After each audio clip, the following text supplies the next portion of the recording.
seen Salisbury after. No, wouldn't see 53. Any reason? There's a reason that makes sense to me. It's not the reason to tell you. No. That's good. It's dollars. Let me tell you it's dollars. No. No, it was, there's a lot of smoke screen.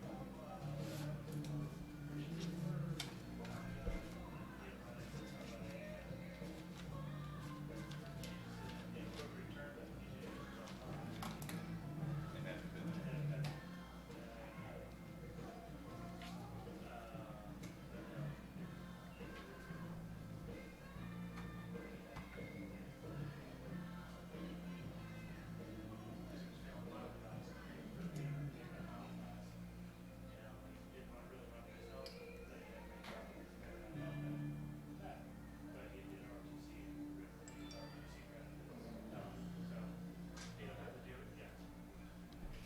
So you can skate. Okay, there is no 53. Okay. Okay, he's not even here to be boarding screen. Alright? But he's flying in tonight for the game. Right. Well, His helicopter's scheduled. that's a jersey they've been carrying out there. Oh, really? Yeah. What happened to him? So he's at boarding school. I don't know. Oh, okay. That's He was, interesting. he was, you know, what we got from the coach this week, he was on. He's not. He's not here. Okay. Hey, Jerry, we're going to have to update those starting lineups.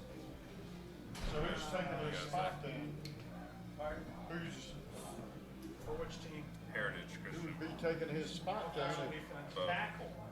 And tackle? Riley, I'm going to turn on around 407. I'll turn my mic on. Not my mic, but my walkie-talkie. All right. Offensive tackle? Yeah. Yeah. Well, let's see, got. Have a great broadcast, guys. Thanks, man. Lowry. You have Lowry and Cobb. Thanks. You bet. Huh? You have Lowry and Yep. Cobb Yep.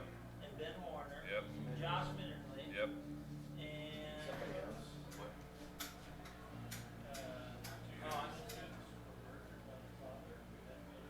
I'll go do the 62 more steps. How's that?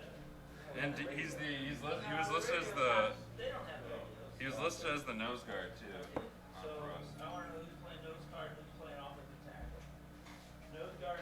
Number 53, Salisbury, is not playing, and apparently not at the school anymore. Salisbury? Okay. Yeah. Who's in his place? That's the Well, we're gonna fourth. find out. Hey, Matt English made the appearance at Beach Grove tonight at the Morovia game. Channel 6 just honored him, so he is at the Wow. Morovia game tonight. Wow. He walked his first mile today. Less than that. Use that.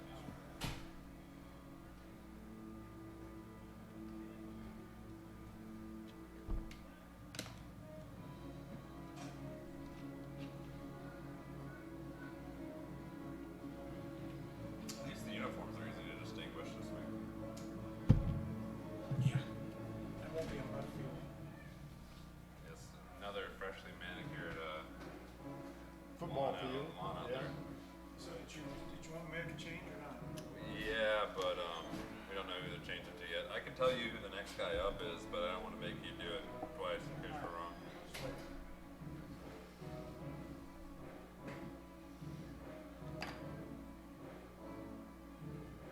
Look, you got all these rows are looking one way, and then these bozos are looking the wrong direction. Instead of the captains, never mind. That makes sense.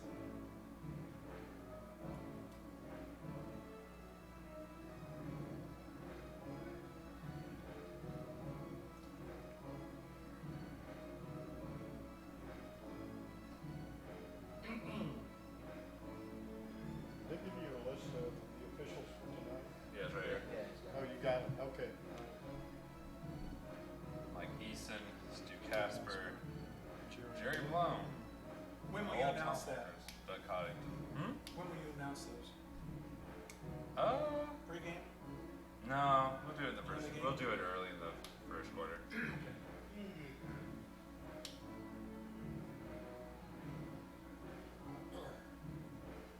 Last game I didn't. I just said the referee every once in a while. There There he is, orange shirt.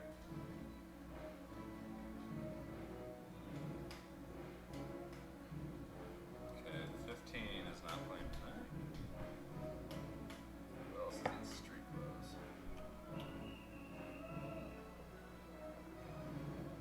Well, 28's not playing.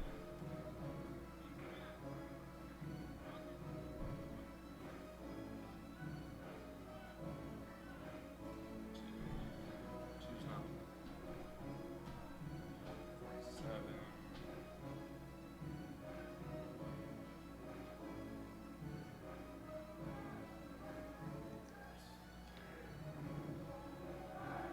The little kid out there.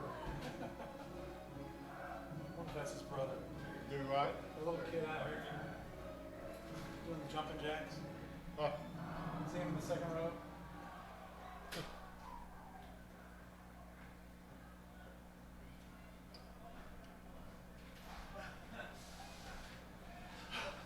Okay, defense.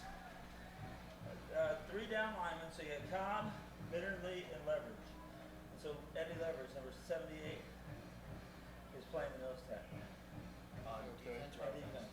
Okay, who's on offense? Who's the other line? Okay, offense, you've got Warner center, Yeah, 55 and 58 guards. 55 and 58. Yeah, Sled. 58 is Joe Sled. Okay, so he's, He's an offensive guard. okay, Joe Sled. And the tackles are 52 Lowry and 65 Mitterly. and Netterly's the other tackle. Yeah. Cobb's So Okay. the guard. Cobb's the other guard, right? Warner's the center. So. All right. All right, thank you. Thank you.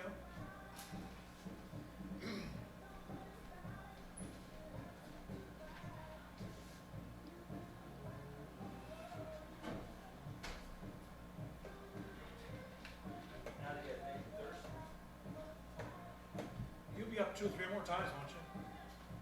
Probably. You gotta see track season. I'm over here so many times for track season. All right. Okay, I'm sorry. You're a minute early. No, According to Cupertino, California, we're a minute early. you'll filibuster. All right. Yeah, that one official doesn't stop. Who's the starter for the? Okay, we got On behalf of Heritage Christian Ethan School and Lowry the is the alumni tackle. office, we want to welcome Cobb is the HCS guard. alumni to homecoming Warner is the center. 2018 and the reunion Joel weekend. Sled, Please number feel free to 58, visit is the your other alumni guard. office at the and south Josh gate by the Merley track is and gonna be your concession other stand. tackle. Alumni seating is located at the south Okay, end so zone. Bitterly to tackle, Sled to guard, and who's the nose tackle? It's going to be, number 78, Leverage. Okay. Leverage, yes. So, ready when you are. Okay. Offense, right? Yeah. So we're gonna have to change 2 spots. One, the right guard is For the Josh safety and Bitterly. security of all fans, no one is allowed on the tennis courts, softball field, Right guard, baseball Josh field, or Yes, so north delete field him. this evening. Yeah. Those areas And then are you're to be gonna put considered in, closed. No one is allowed on Joel the stadium Sled field right before here. the game or at halftime. Access to the area behind our scoreboards is And prohibited then to all right fans. tackle, Parents, we which kindly is ask you to know where your children are Ethan at all Salisbury. times, You're keeping deleting them him, out of these and you're restricted gonna put in areas. Josh Bitterly. Children are to be under adult supervision Right there. before, 2 during, and T's. after the game. ERLING. Okay. And then on defense,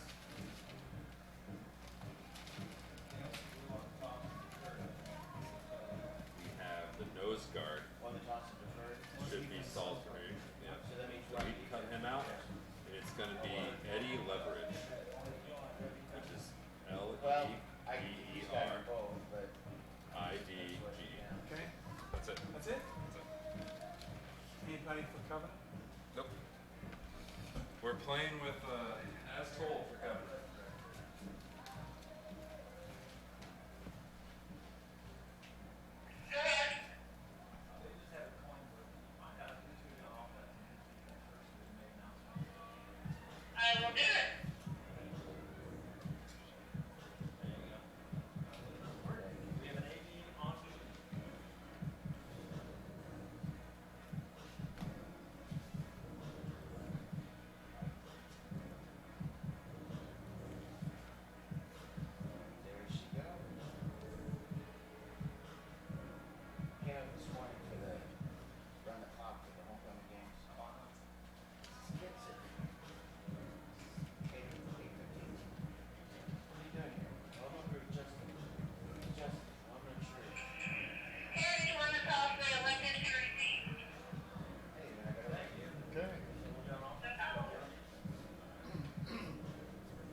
freshmen, sophomore, Oh juniors. yeah, I did want to touch on that. I got Covenants. It's pretty spectacular. All underclassmen, which I think they should feel even more encouraged about. Well, they got 6 freshmen, 15 sophomores, 1 junior, and 7 seniors.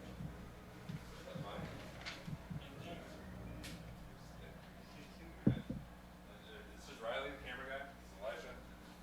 This is Bill. This is the color commentator. This is Jerry, the producer. Hi, Jake. How are you? Good. How are you? Elijah. Oh. How's traffic? Matt, Yeah. trash on the 465. Yeah. It's pretty terrible. All right, so basically, I just said nobody's allowed. that's a little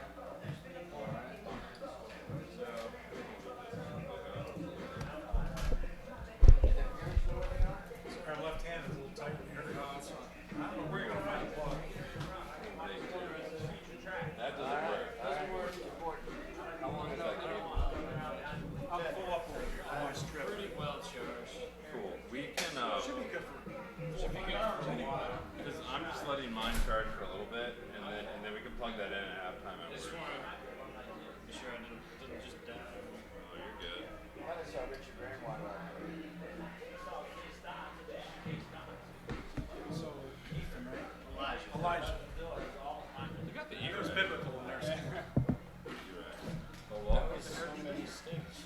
I know, wasn't it? I was like, I wasn't. seriously? Yeah. Is this just gonna keep going? I wasn't joking. Somebody scores. I rarely will get that because I got too much other stuff going on. So I'll ask you after the play who was that. Okay. And how many yards you're gonna get. So I can write it down. No, honestly, a lot of the guys, when they'll signify that in their stat sheet, they'll just put like a little T or asterisk or something at home. That'll get you done. But this is good because I'll just look off you for the plays. Because Joey did, like I said, he did an Excel spreadsheet, Yeah. which was perfect. And I don't know how to do all the formulas. That's so what it's- I was thinking I want to do, which, so Yeah. And then, I'll just put the yeah. If you want to, because they both have one quarterback that they use all the time. And then Heritage throws it a million times, and normally the same guy, because that'll be easy. And they don't run it much. And then Covenant's the opposite. They have one main running back that they go to. even lovelier than That's this wrong. one. So if you want, while we're getting ready, you can use this because it'll give you an idea of the numbers and stuff. Who does what? At least so far. 'Cause that's just the stats. Bless you. But they don't.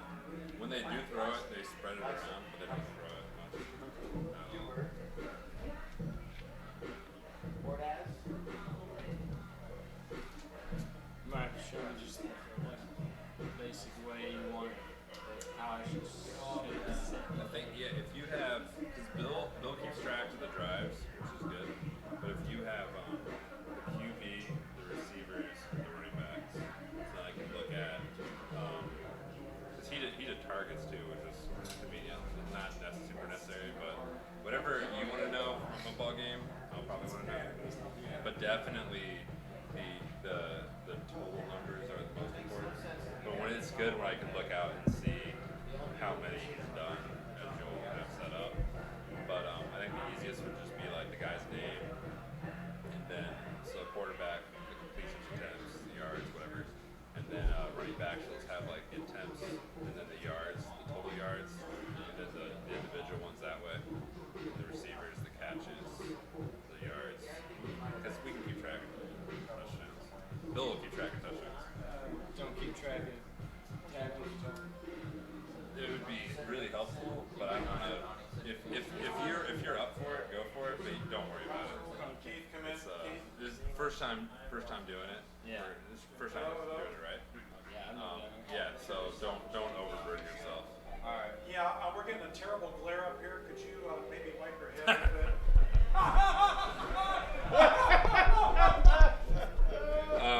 Hey, in all seriousness, the headphones, is this still right? Left one's still me and this one Bill? Yeah, play-by-play's the left and color's the right, unless you want to switch. I think I'm good. Quick check. Check 1 2. Check 1 2. Check.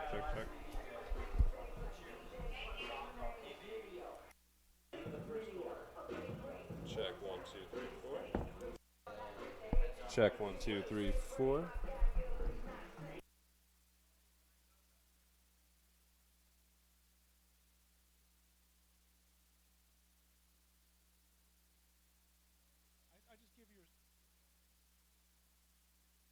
That works. That works. That way, you know which your button is. Yeah. Does that sound good, Jerry? All right.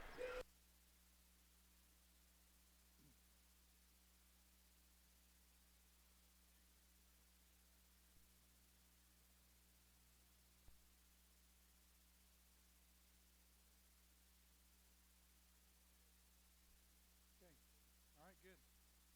Did you hear me all right? All right.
It's time for the Commissioner's Corner, an exclusive weekly update from the IHSAA Commissioner himself, Bobby Cox.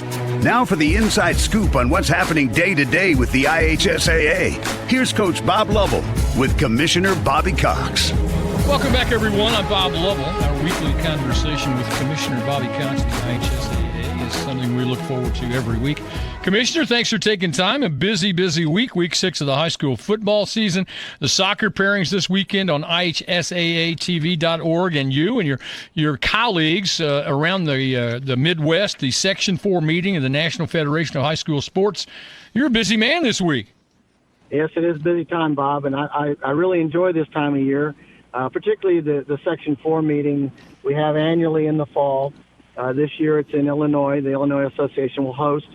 And we have an agenda, a rather lengthy agenda of items to cover, both from the Federation's perspective and also from State Association's viewpoints. And we meet for 2 full days, and it's a really good opportunity to hear what's going on around the country and within the Midwest, and share some best practices and have some good camaraderie as well. I'm sure, as you mentioned, with 2 days of meetings, you'll have a lot of agenda items. But what are 2 or 3 of the important agenda items you think relative to IHSAA and its student athletes?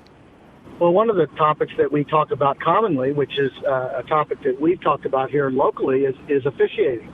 Some of our assistants just came back from the Midwest Officials Summit.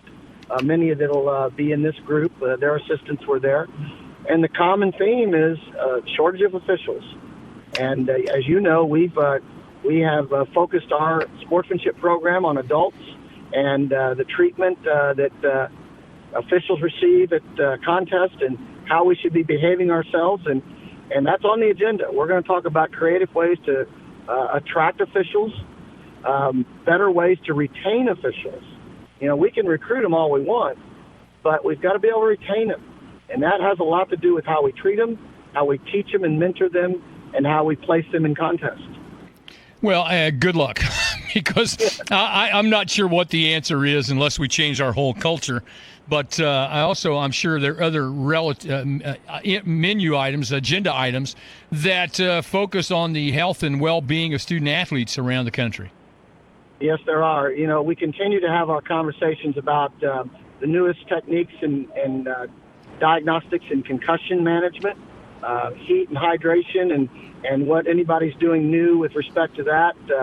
I feel really good about our protocols right now, but I'm always happy to learn about what might be going on elsewhere and some new things that are going on. We continue to have a conversation about transgender athletes and ensuring that we create a level playing field for all student athletes and respecting those students that are transgender. And so there are some pretty hot button issues, and there'll be some intense conversations. All right, we mentioned the soccer pairing show on IHSAA TV this weekend. We are at that time, unbelievable as it may sound, and it's exciting. Everybody gathering around their computers and TVs to find out who they're going to be playing.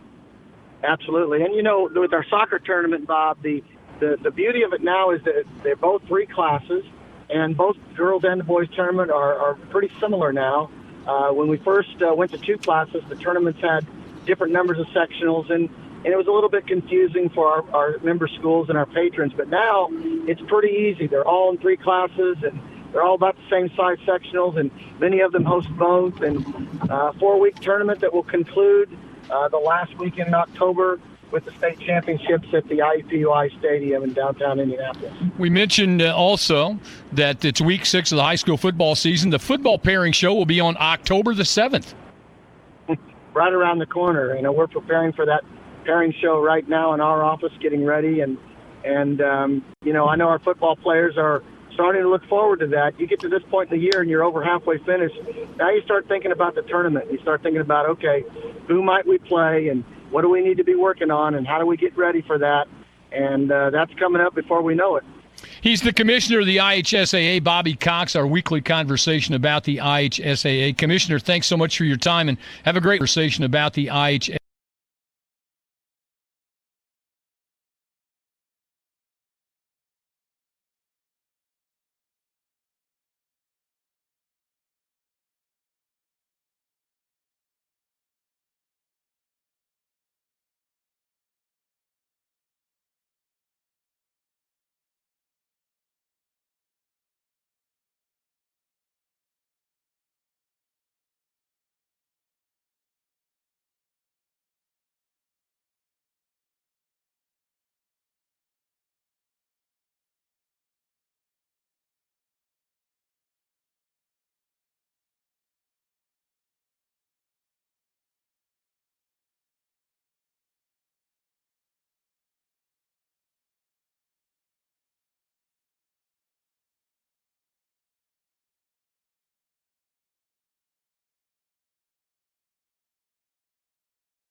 To all of our viewers, hello and welcome to the Eagles Nest on the north side of Indianapolis. Tonight on the Indiana SRN webcast, the game of the week is the undefeated Covenant Christian Warriors visiting the 3-2 Heritage Christian Eagles. Alongside Bill Ludlow, I'm Jonathan Mathis.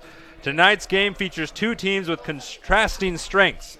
Heritage Christian likes to spread the field and take flight. The Eagles have passed for 316 more yards than the Warriors. Covenant Christian prefers the ground. They have rushed for 452 more yards than Heritage Christian. We've got two different flavors of football for this homecoming showcase. Tonight's game time weather information, it's the autumnal equinox, and it's upon us. And after a warm Friday, it's beginning to feel a little bit like fall this evening. It's 76 degrees and falling. It'll be in the high 60s by the end of the game. The wind is out of the northwest at 11. The sun will find its home in the western sky at 7:43 and will be firmly under the lights the entire second half. The chance of rain is 0. It's festive, it's autumn, it's homecoming, it's a beautiful night for football in Indiana SRN, and we've got a fun matchup tonight, don't we, Bill? We do, definitely do, Jonathan. You know, you've already talked about it.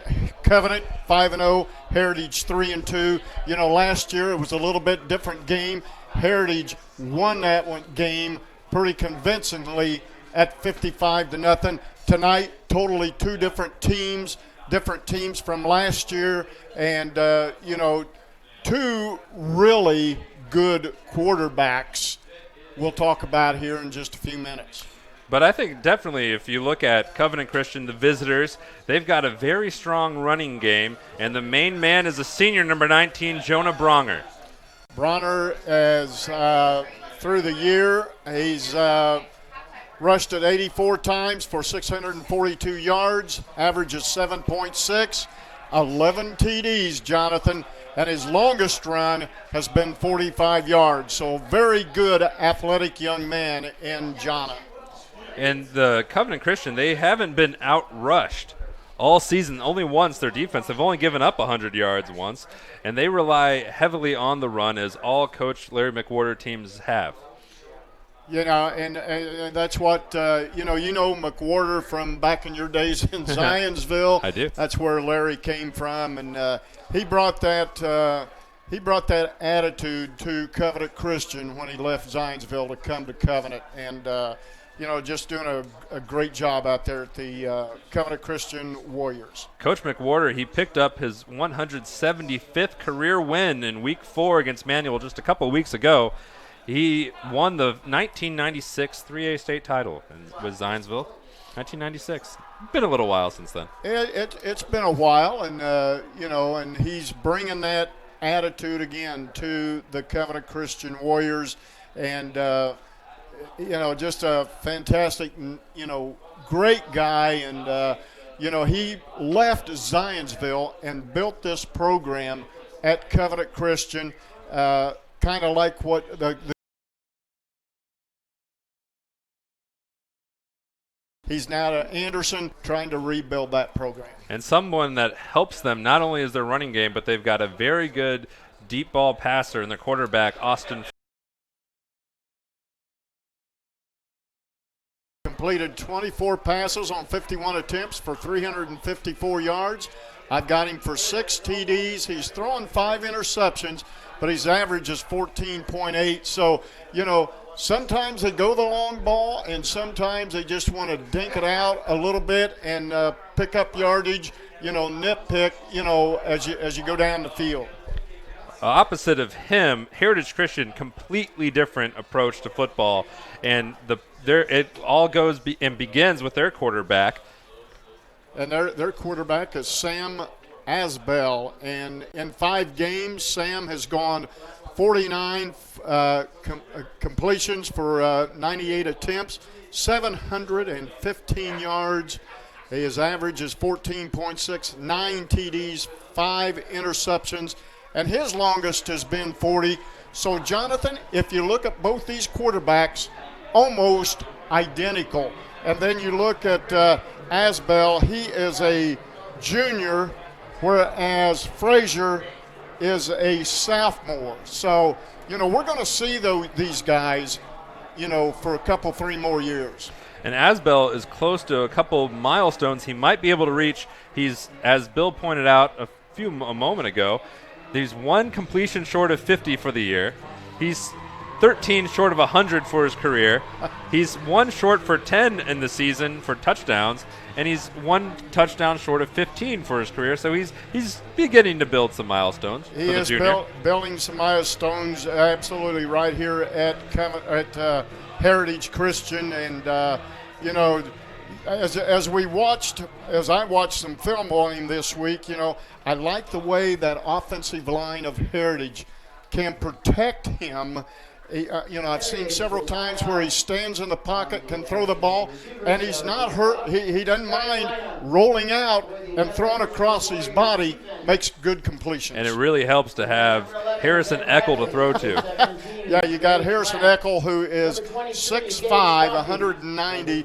He's a junior. So guess what? Asbel and Eckel going to be back next year. And we've seen some good quarterback receiver combinations so far this year. But this is, as you said, this is definitely one to look out for, not only tonight, but in the game to come, in years to come. Right. You just got to sit back and as many quarterback combinations, receiver combinations we've seen this year, it's just nice that you and I can, watch these, and then we'll be able to, watch them down the road too, and how they have developed good chemistry. Yeah, something very interesting number I saw. Harrison Eckel, he accounts for 60% of the receptions, 61% of the yards, and he's got 6 of the 10 touchdowns. Yeah, he's 5 games, 30 receptions, 447 yards. His average is 14.9. And we'll be able to talk more about this game in just a moment here on Indiana SRN, where you're always in the game. And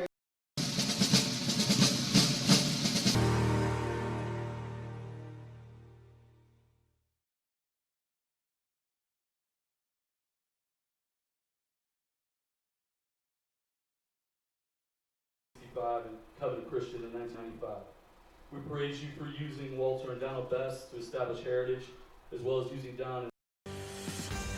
Hello, my name is Sean Kroll, and I've been a part of the Indiana SRN family for the last 9 years. Last year, we streamed a record 326 sporting events around Central Indiana. All the other guys broadcast basketball and football. But we at Indiana SRN also air volleyball, softball, baseball, and even golf. But we need your help. To continue our mission, please help us by contacting Coach at indianasrn.org. Indiana SRN, where you're always in the game. Craving comfort fresh food made from scratch daily? Check out Aspen Creek Grill. Located across from Hamilton Town Center and beside the Holiday Inn, we offer family farm-raised premium Black Agnes steaks hand-cut daily, creamy pastas, salmon chicken, and fall-off-the-bone ribs. Start with our famous powwow shrimp appetizer, and don't miss our refreshing drinks. Family-friendly or a great night out with friends. Aspen Creek Grill. Aspen Creek Grill, Noblesville. Call 317-559-3300. As they compete as Warriors and Eagles on the field. May we as fans be united in our support. Burtner Electric Incorporated has been proudly serving our residential and commercial customers with quality electrical repair for over 33 years. We are fully licensed and insured in electrical wiring and electrician service packages. You'll receive a competitive assessment whether you're a homeowner or a business owner, first-time or long-time customer. We offer free estimates for any new project. Call our licensed and experienced electricians today.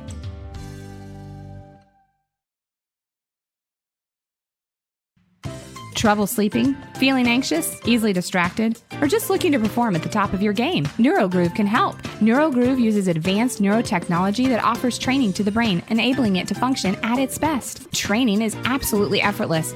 You can relax, close your eyes, and even zone out if you want. To set up an appointment or to learn how NeuroGroove can help, call 317-897-9990. Ask about our 20-session guarantee. Have you trained your brain today?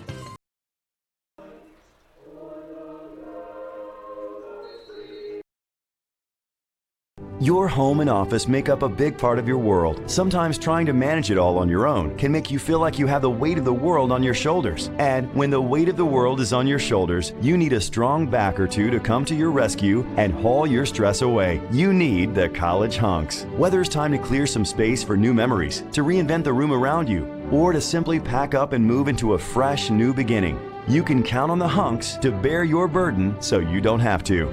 Let us move you today. Life Centers offers love and compassion to all women and men who come through our 8 centers. The goal of this love and compassion is that we would not only save babies from abortion, but also transform lives and create families. The forms of this love and compassion are our services. All of our services are offered free of charge to our clients. To learn more about Life Centers, contact us at lifecenters.com or call us at 317-280-2635. Life Centers. We choose compassion.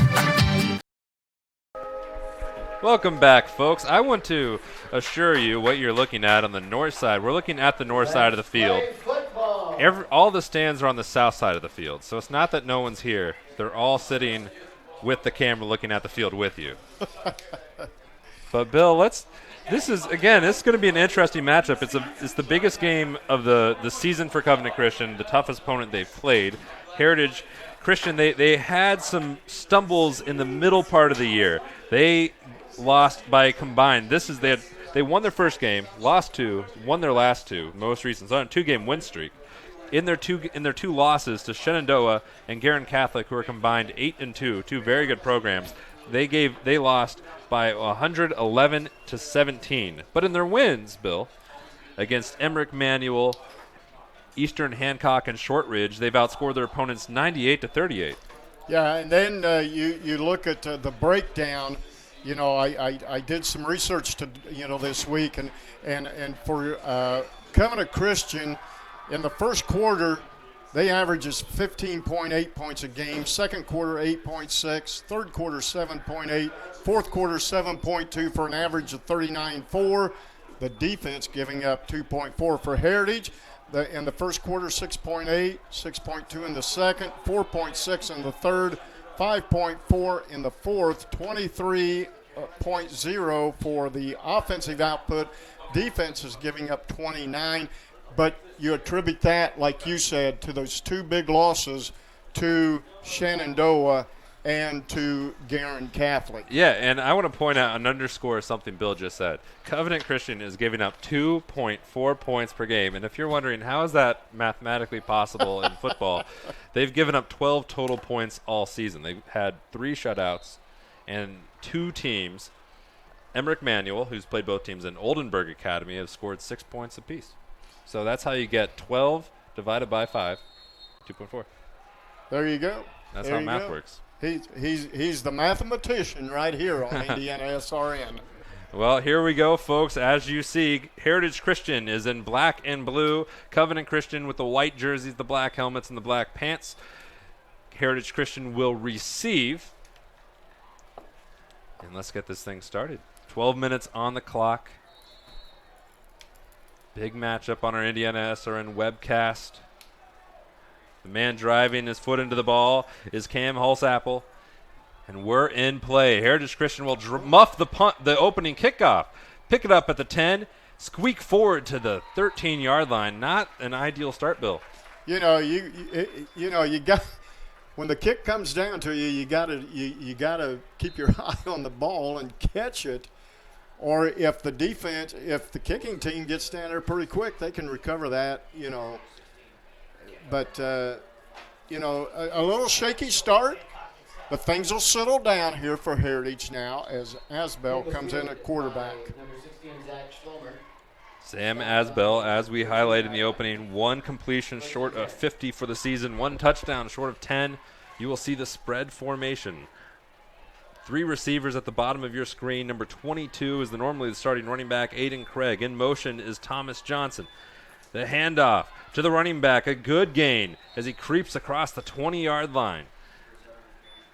That was Colton Brown, the freshman on the carry, who has the most rushing yards on the season. Yeah, he's got 148 yards on the year. So, and he just added to his total there by that big run. if I can use my math skills. Once again, he is 156 now after the gain of 8. After a rough opening kickoff. A good first down play. Second and short. Johnston in motion. The pitch is to him. The jet sweep. Bill, he was about to comment on that. You've been seeing that one all week. Yeah, as I watched the film on Heritage Christian, that's one of the things that they kind of like to run when they're not passing the ball. So, they can use Johnson, they can use Thomas Johnson, and they can use Reese Johnson. Unrelated. So we'll expect that from the jet sweep. 1st and 10 for Heritage Christian. Keeping it on the ground to begin this drive. Asbell looks to a quick screen to Colton Brown, and that got tied up quickly. There was nothing there when Colton Brown caught that ball. As you see, 4 wide receivers. The main one is Harrison Eckel, the receiver on the left. He's number 1.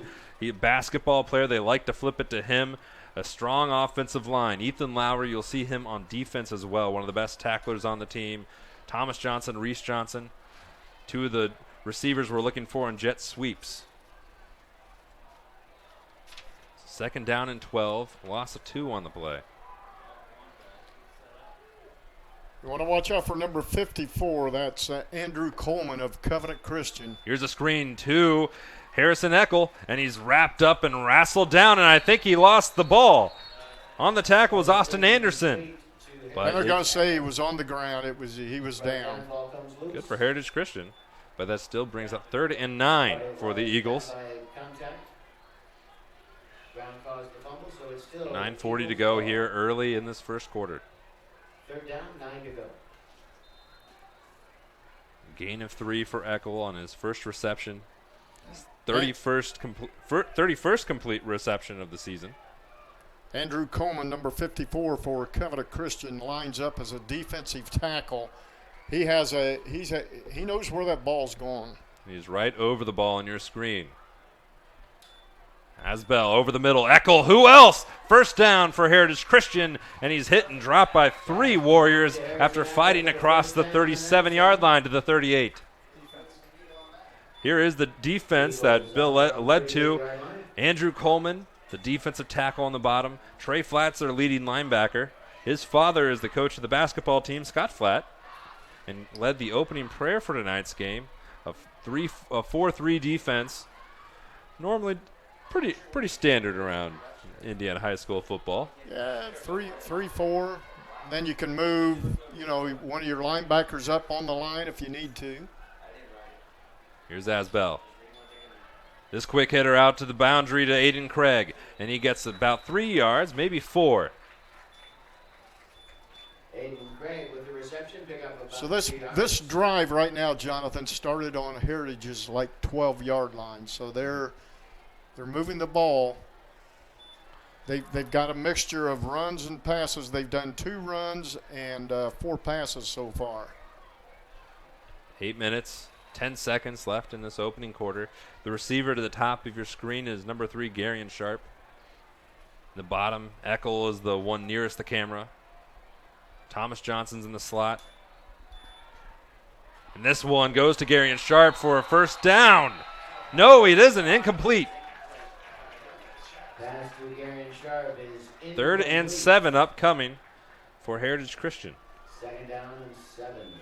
So this is their second 3rd and long, I call it.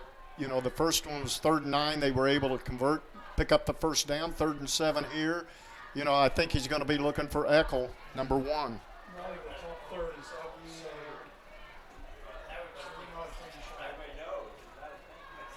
7 minutes, 52 seconds left here in this opening quarter. First drive of the game for either team. Asbell hands it off on the draw, but they're not going to get much. Colton Brown, the freshman, was wrestled down after a gain of 3. They needed 7, and out comes the punt team.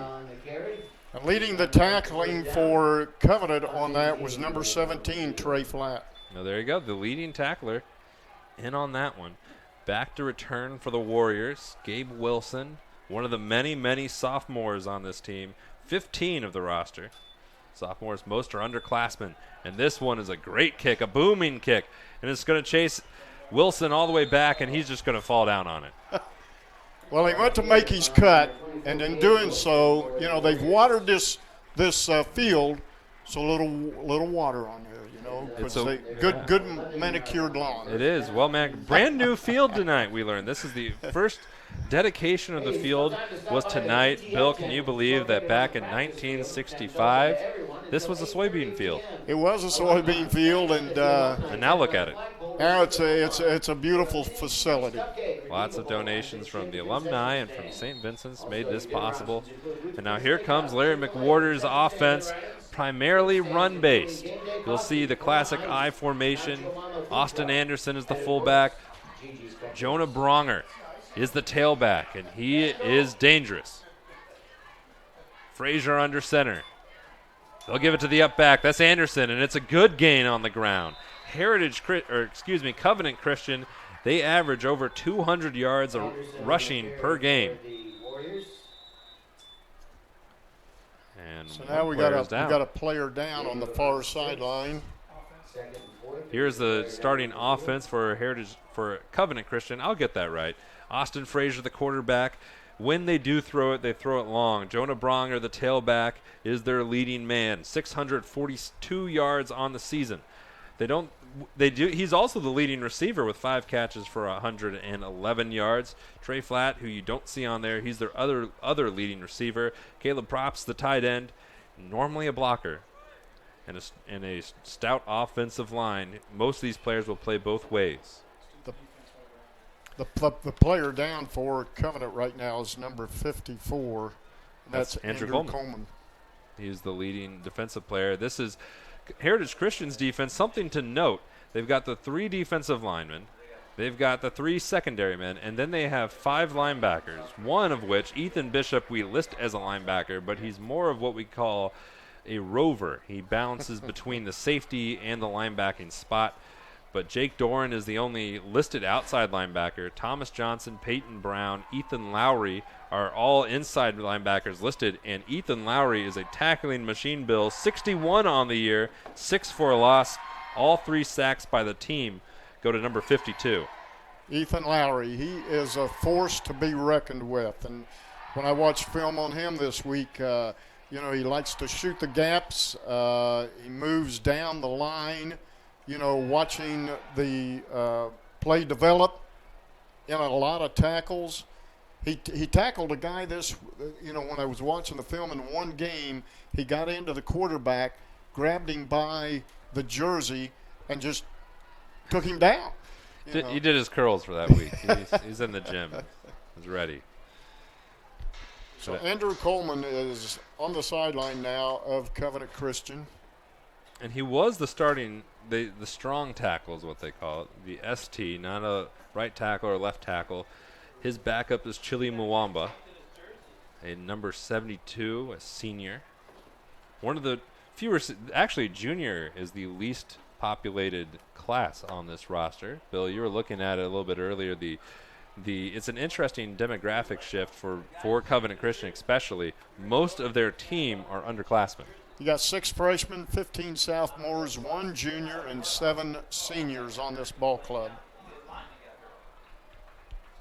And here, trotting on is Devin Woods. And play will finally resume. Austin Anderson, 6 yards on that opening carry. 2nd and 4 with under 7 minutes to go here in the opening quarter. Games can go quick with Covenant Christian. They do run it a ton. Offset I behind Frazier.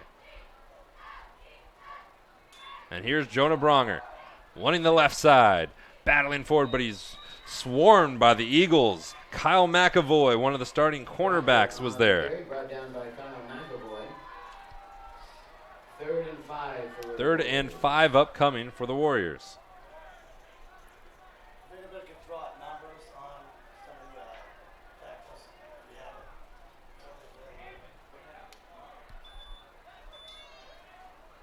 Bronger averaging 7.6 yards a carry. His longest of the year was 45 yards. He got that last week. He also had his longest reception of the season for 33. It was a big game last week for Jonah Bronger in their win, 38-0 over Tindley. Frazier waiting for the blitz. We'll pitch it out to Bronger. The defense was there, but he pierces through and has a first down to nearly the 25-yard line. What a nice move by Bronger as he got the ball. He wanted to bring it to the right. There was nothing there. He cut back to the left, saw the little seam, and took it and picked up the first down. 11 yards for Bronger on 2 carries. Last week, as we were saying, not only did he have his longest run and reception, he had 3 sacks, giving him 4 overall on the year. 1st and 10 for Covenant Christian. All my mistakes will be grammatically correct. One tailback. The man of motion's Gabe Wilson. They give it to Bronger. He jukes out one and can't get by the other. He got 2 yards on the play. Gain of about 2. So out of these 4 offensive plays on this drive right now for Covenant, all 4 of them been on the ground. Inside 5 minutes. 8 for Covenant Christian. Homecoming night. They had a big festival. They're going to have a big celebratory halftime show. It's a big evening here at Heritage Christian, not only dedicating the field, but welcoming back a bunch of alumni. Bronger, a senior, soon to be one of those alumni, but gets very little here. He might have got a yard. He's up to the 30. Bronger once again Got 2. brings it up to about the 30-yard line. So a nice run there by Bronger, but then that staunch defense of Heritage Christian didn't let him get too far tonight, Jonathan. Not yet. They've bottled him up so far, well below his average. He's got 15 yards on 4 carries. Again, he averages basically 8 yards a carry on the season. Sophomore Frazier will look to pass for the first time tonight. He's got a beautiful deep ball. He didn't need it, but he gets Gabe Wilson. First down close to midfield. That's Wilson's 5th catch of the year. It looked like Frazier might have wanted to tuck that ball and run, but then Wilson was able to make his cut and keep his defender behind him, was able to pick up that first down. And nice catch by Wilson. 15 yards for Gabe Wilson on the play. Here is that replay. Thanks to our producer, Jerry Collins, and our wonderful cameraman, Riley Thomason. He's got favorable weather this evening. He's on the roof or on a satellite or wherever he is. Wilson's the man in motion from the bottom to the top, and the flag comes fine. The first time tonight we get to talk to Mike Eason. Illegal substitution, it looks like. But Mike Eason from Indianapolis, the referee, the umpire, Stu Casper, also from Indianapolis. One of the linesmen's Jerry Bloom, Greenfield. The other line judge is Tom Walters from Indianapolis. And the back judge, continuing the Central Indiana combination, Doug Cullington from Mooresville.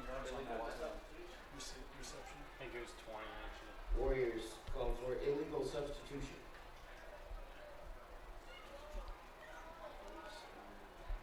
So 1st and 15 for Covenant.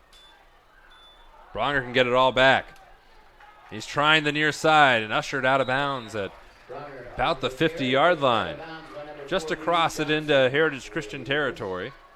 They'll mark it at the 49 of the Eagles. Gain of about 6 makes it 2nd and 9 for the Warriors. 2 minutes, 26 seconds left here in this opening quarter. Said he picked up 6 on the play.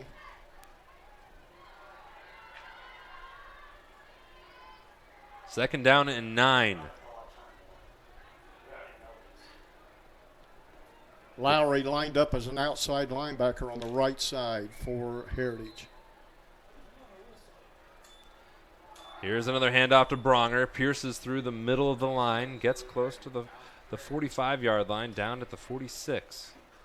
Number 19, Bronger on the carry for the Warriors. So 1 pass, 1 completion. Good start to the game for Austin Frazier. Lots of runs. Don't forget, we're going to go over to the heat for the in between the quarters. And then it'll be Just under 2 minutes to go here in this opening quarter. It's gone quickly. 1 possession for Heritage Christian. This one's still continuous for Covenant. Frazier to Bronger. And nothing doing. He lost a yard. Bronger on the carry, brought down Bring by up 4th and 7 for the Warriors. Exit 4th and 6. Eddie Leverage was on the tackle for Heritage on that one. Also on that tackle. So now 1 minute, 20 seconds. A good kicker for Covenant Christian. Cam Holsapple, senior. The number 70. And this snap is low. He's able to field it, but he was down. We got a whistle. So that is where Covenant Christian will get the ball because he picked it up with his knee on the ground. Well, there you go. And if you're Heritage, you're going to start on Covenant's side of the field. Player's knee touched the ground. That means. So it'll be 1st down and 10. Tremendous field position for the Eagles.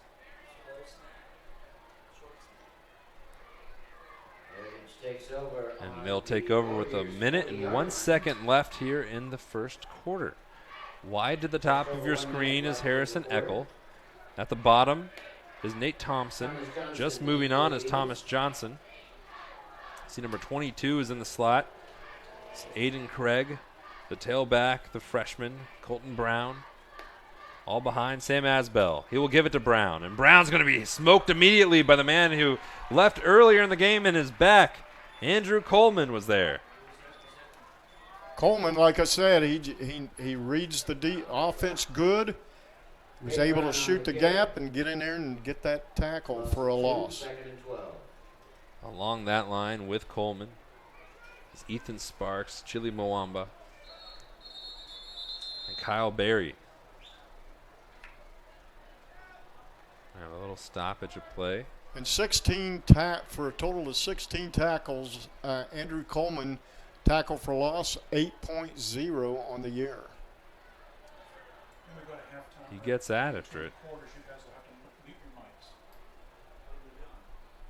34 and 6/10 seconds left. Plenty of time for this passing attack, which we've only seen him open it up a little bit, Bill. There is the 1 pass to Eckel over the middle. Eckel's got 2 catches for 16 yards. Thomas Johnson in motion. Brown will have it. Looking to the outside. This is finally a good run for him. Gets it close to the 35-yard line. We've marched up to 36, and the clock is running inside 15 seconds. Be 3rd and manageable for the Eagles. 3rd and 6 is what they're calling it. But I don't believe we're going to get a play out. We're not going to get this one off. All right, that ends this first quarter, and this will let us do the first thing is we'll stand by, and we're going to go check out the College Hunks and Moving sideline report with our Keith Myers.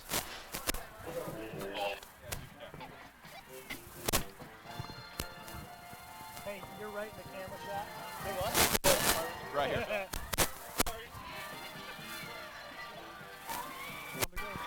Go.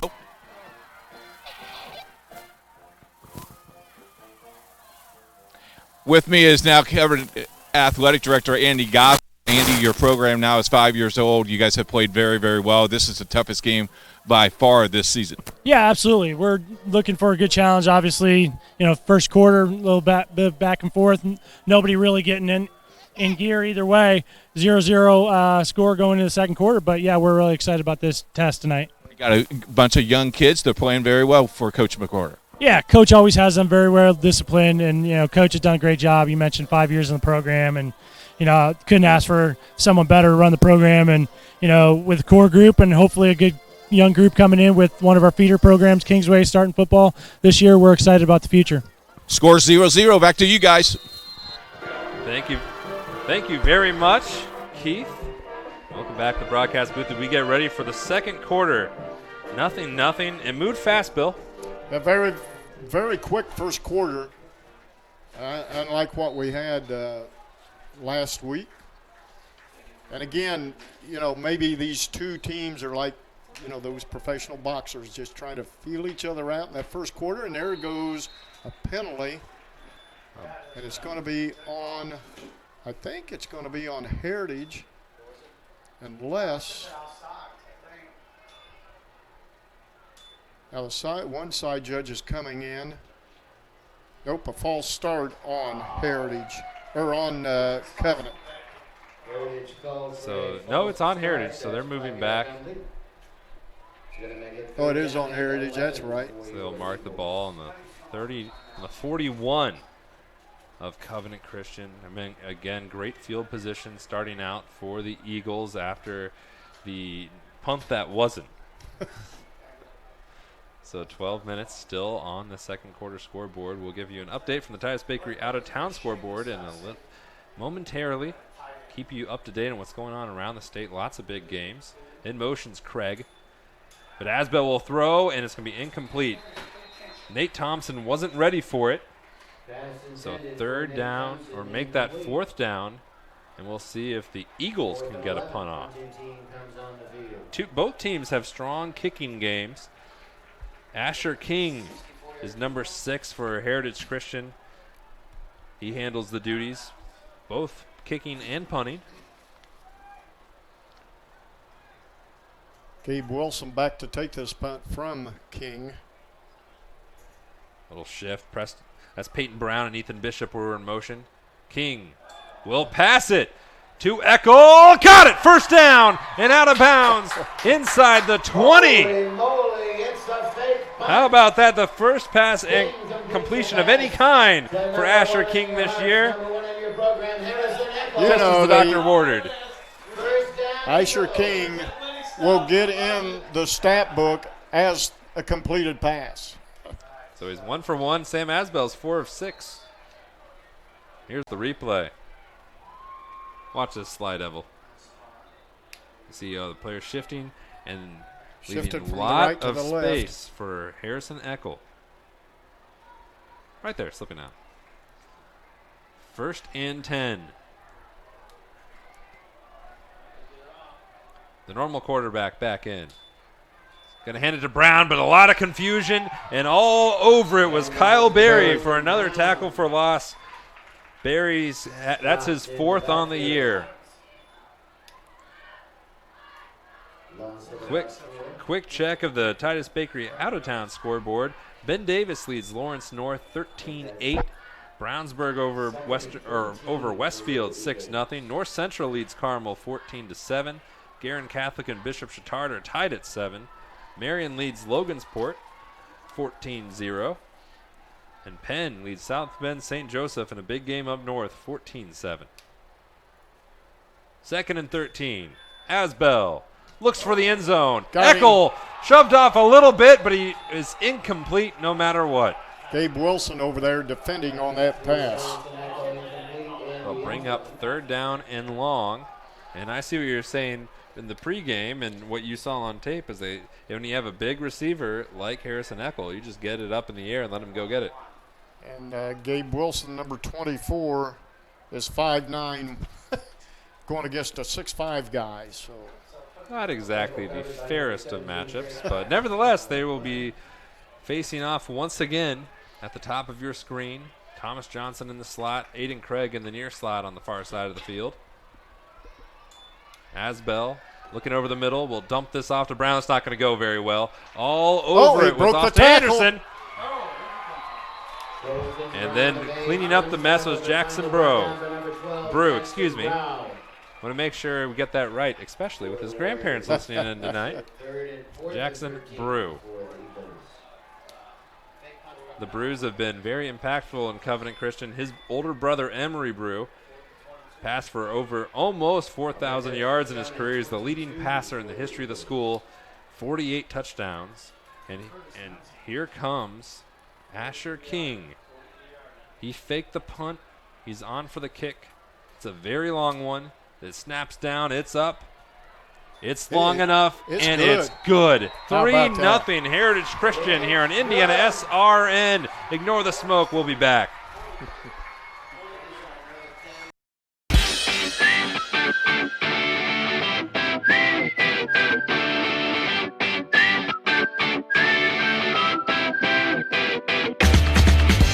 Dennis Bakery!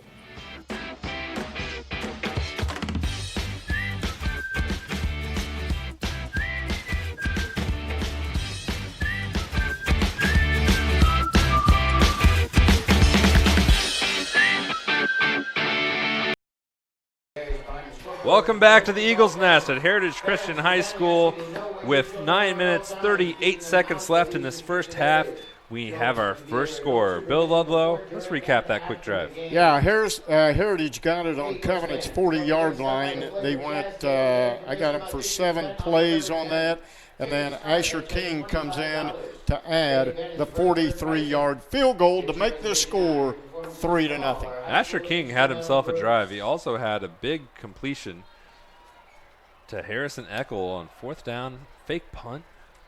Gets the points. All Asher King. All Asher King and Harrison Eckel. And he'll be back to kick to restart this game. Gabe Wilson, one of the men back. It won't be him fielding it, though. It's Gage Coffey looking for a seam, trying to creep forward, and is brought down by a flock of Eagles at the 23.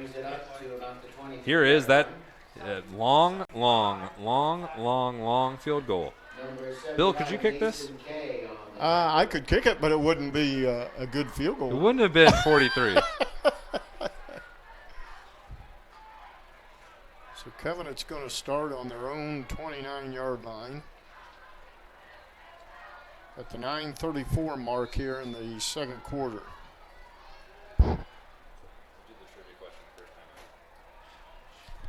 Bill said 1st and 10, Austin Frazier.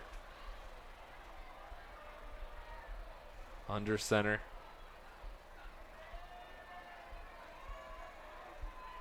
The pitch to Bronger. Looking for a hole, finds it, but the Eagles were there all over it. Peyton Brown, the tackler, a junior. One of the 3 inside linebackers for the Eagles.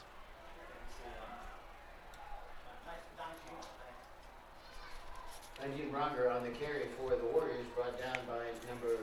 Brings up 2nd and 5. Peyton Brown, number 24. 9 minutes on the nose left in this first half. 2nd and 5. I formation behind Frazier. In motion is Nick Wilson. They'll go to the Austin Anderson. He had 6 yards on his first carry. He maybe got a foot on this on the second one. By Ethan Lowry. Brings up 3rd and manageable. Oh, a long 4 yards. Ethan Lowry, number 52, on the tackle.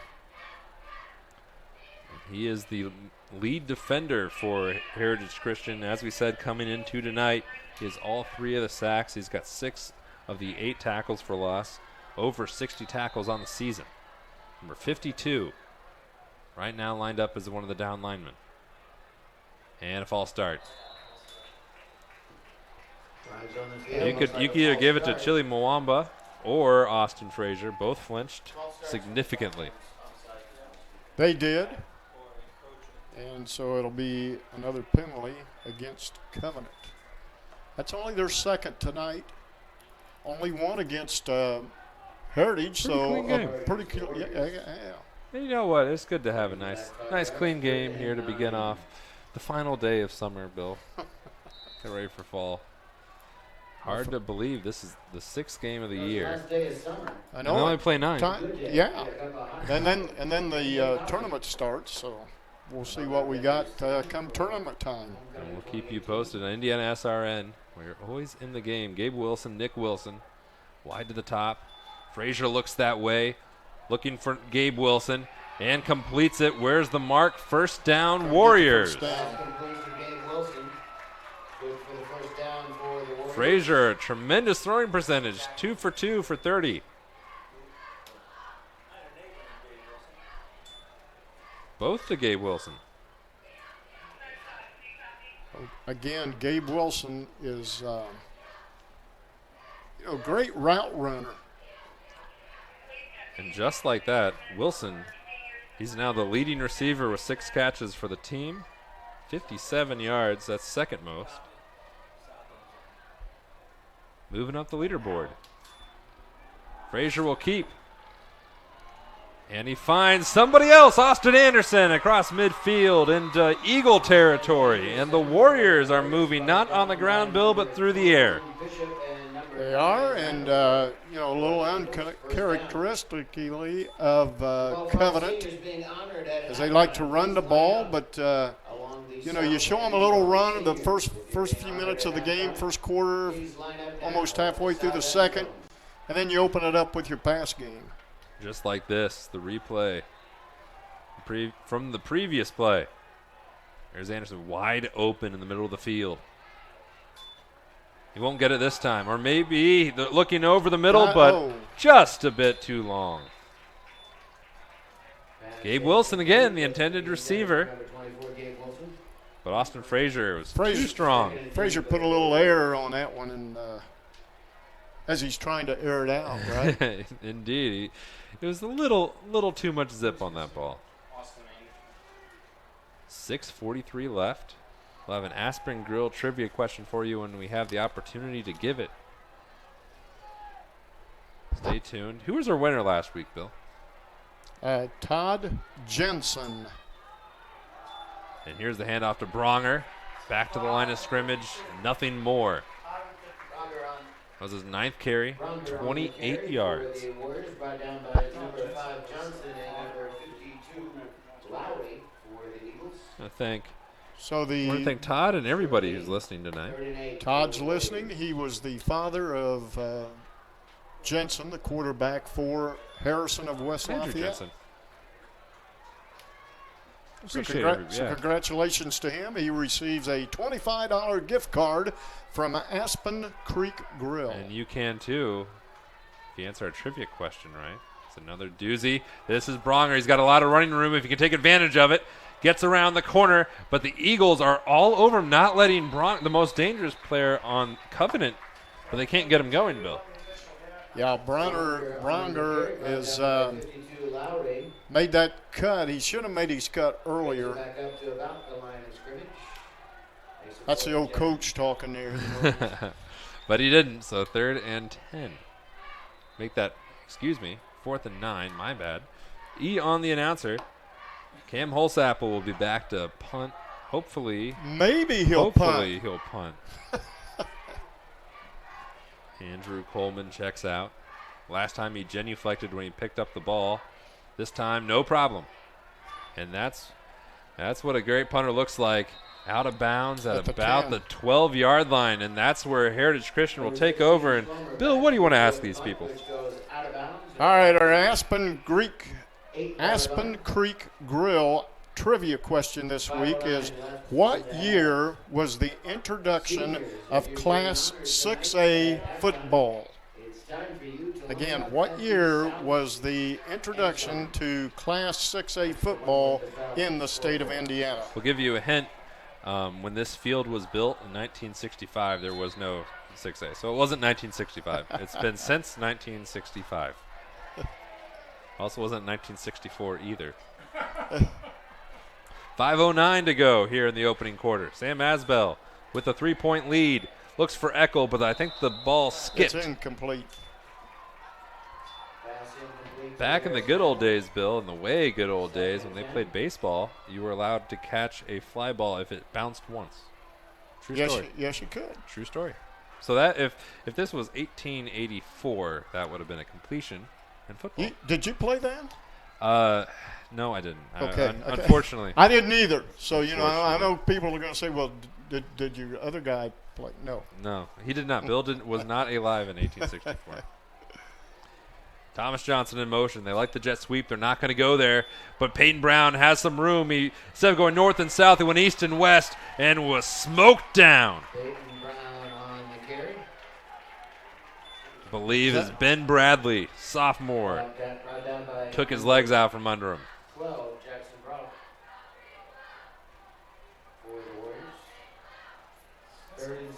So inside 4 minutes and 30 seconds left in this first half. A quick moving, low scoring first half. Both defenses have showed up. They've taken away both strengths from either team. Jonah Bronger hasn't been able to get much running room, and Harrison Eccles been bottled up too. Here's Aiden Craig out in the flat, and man. He got leveled there by Barry, number 51. Kyle Barry was ready for him. And that brings up 4th down. So there's a quick 3 and out. We have a stay tuned, everybody. Got a great halftime show, some fine programming from our friends at the IHSAA. And we'll have that for you in about 4 minutes, the way this is going. Asher King threw last time he punted, but this time is a line drive and a blast, and it chased Gabe Wilson back, but he's able to recover, and we'll lose a couple yards after he got it to the 40, and Covenant Christian will take over at their own 39. Looks like he saw something on that right side, and as he made the cut, the kicking team was able to adjust and bring him down. So 3 minutes, 38 seconds. Not necessarily the quickest moving offense as Covenant Christian, but they have plenty of time to score, Bill. They were throwing in the first quarter.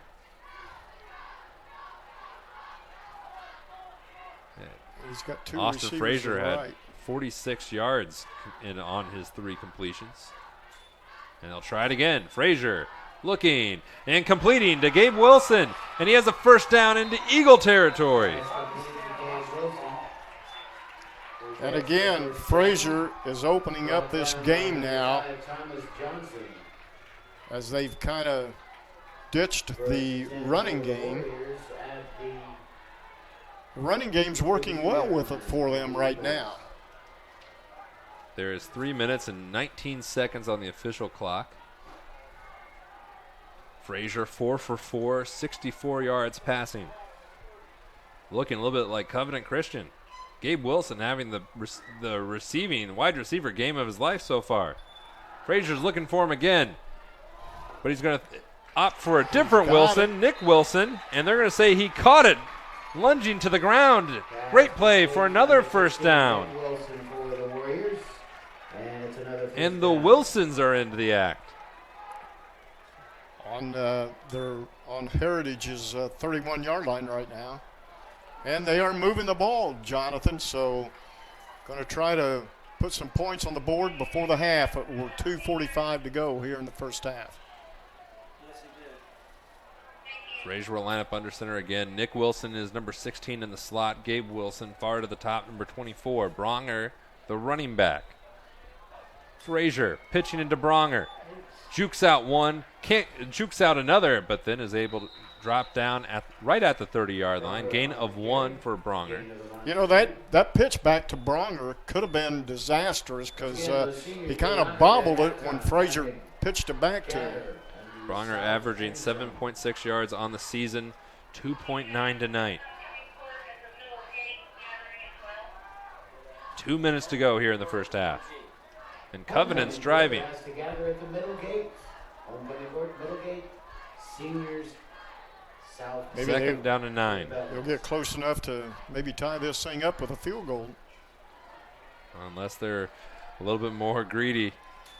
They are. Frazier. And it hit Nick Wilson, and the helmet wasn't ready for it. Brings up 3rd and long. Pass incomplete intended for number 16, Nick Wilson. 3rd and 8 for the Warriors.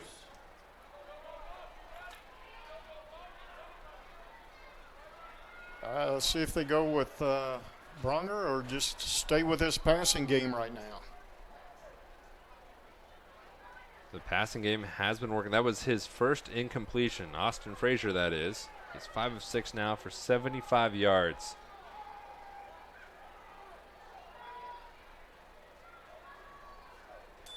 Third down. Bronger up the gut. His best run of the game. But he's not, I don't think he has it, Bill. Nope, side judge is coming in. He's going to be short. Bronger on the carry. Brought down in the crowd of black jerseys. About a gain of 7. Short of the first So down. 4th and 3. 4th down and 3. For Covenant. What do you do, Coach? You know, you're approaching the 1 minute mark. I say go for it. And that's what they're going to do. Gabe Wilson wide to the top. Nick Wilson wide to the bottom. Bronger in the left slot, nearest to you. He's number 19. Frazier, and timeout is called by Covenant Christian. Gives us an opportunity to look at some of the games we have also on our family of networks. Bloomington South is at Southport. Both are 3-2. Harrison, the Raiders, who we saw last week, they're visiting Arsenal Tech in Indianapolis. Anderson Prep is visiting Traders Point Christian. Traders Point Christian, they're 5-0 so far this year. Heritage is at Park Tudor, and then a good story from Monrovia at Beech Grove. Both teams are 4-1. We saw Beech Grove twice this year. The best news out of Beech Grove, their athletic director, who's been in some has had a lot of medical issues recently. Matt English, he walked for the first time in over a month at the game, and he was honored before the game at Beech Grove. First time making a public appearance, I believe, at a football game all season. Yeah, we didn't see him the last 2 times. The 2 times that Jonathan and I have seen Beech Grove, we've not seen Matt, but prayers are wonderful, and that's what Matt English is just, prayer after prayer for Matt, and able to walk at that football game tonight. Now they've called Covenant has called back-to-back timeouts. Oh, well, you can't take them with you when you're gone. Does let us have an opportunity to test the Titus Pastry out-of-town scoreboard. Some updates. Ben Davis, 20. Lawrence North, 11. That's an interesting score. 11. Yeah. Brownsburg trails Westfield, 21-13. North Central, 14. Carmel, 7. Guerin Catholics, 10. Bishop Chatard, 7. Up north, the Marion Giants lead. The Logansport Berries, one of my favorite mascots, 17-0. Penn leads the South Bend St. Joe's Indians 14-7 in a huge game in up north Indiana. Also, another huge game in the lower classes. Adams Central and South Adams both undefeated.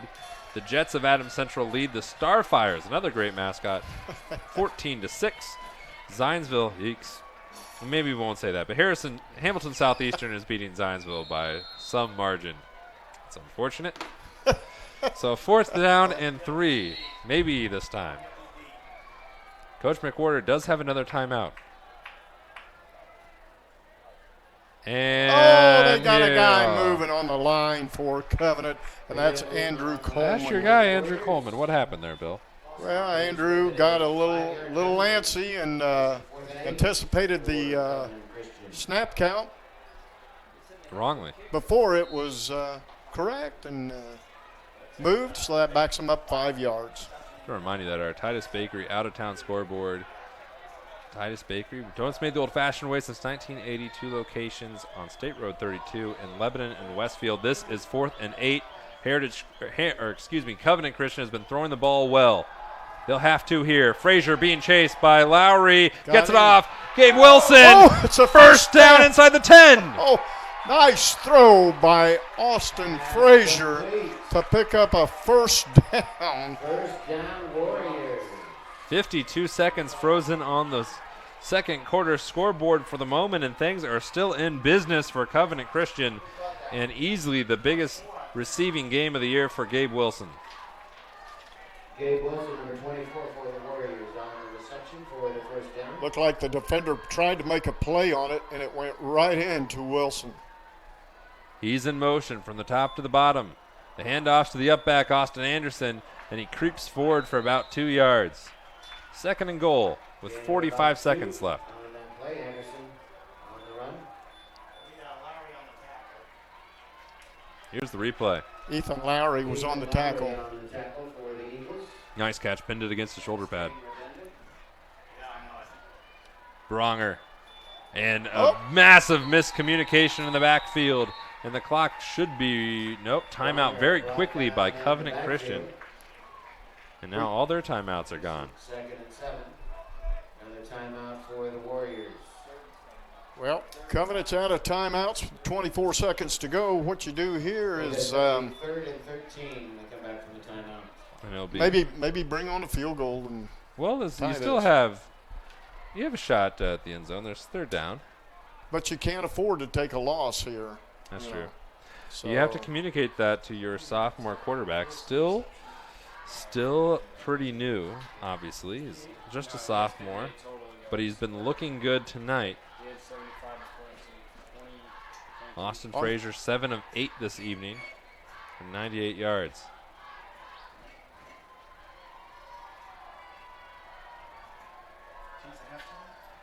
Yeah. Coming up at halftime, we'll have recap this one, and then we'll have it. This is fun. Unified Football League. We have that in Indiana SRN, and we'll talk all about it. You don't know what that is yet, but you will. You stay tuned. 3rd and 13. Wide to the bottoms, Nick Wilson. Gabe Wilson, huge game so far, is in the slot. Frazier looking their way. One of the Wilsons. Nope! He was smothered!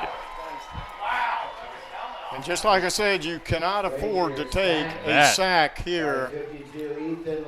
And currently the clock has stopped with 16.2 seconds. There is some confusion, but this gives Covenant Christian a great opportunity to rush on their field goal kit team. The clock is now running. There's 9 seconds. The clock is running. Make that 5, 4, and timeout again. And Heritage calls a Christian. timeout. Well, now this is going to work in Covenant's favor with a timeout. You know, that'll allow them to get the right personnel on the field for this field goal drive. Well, that was slightly confusing change of pace on the moment, but what a hit by Dwight Lowry. He was all over. That's his 4th sack of the year.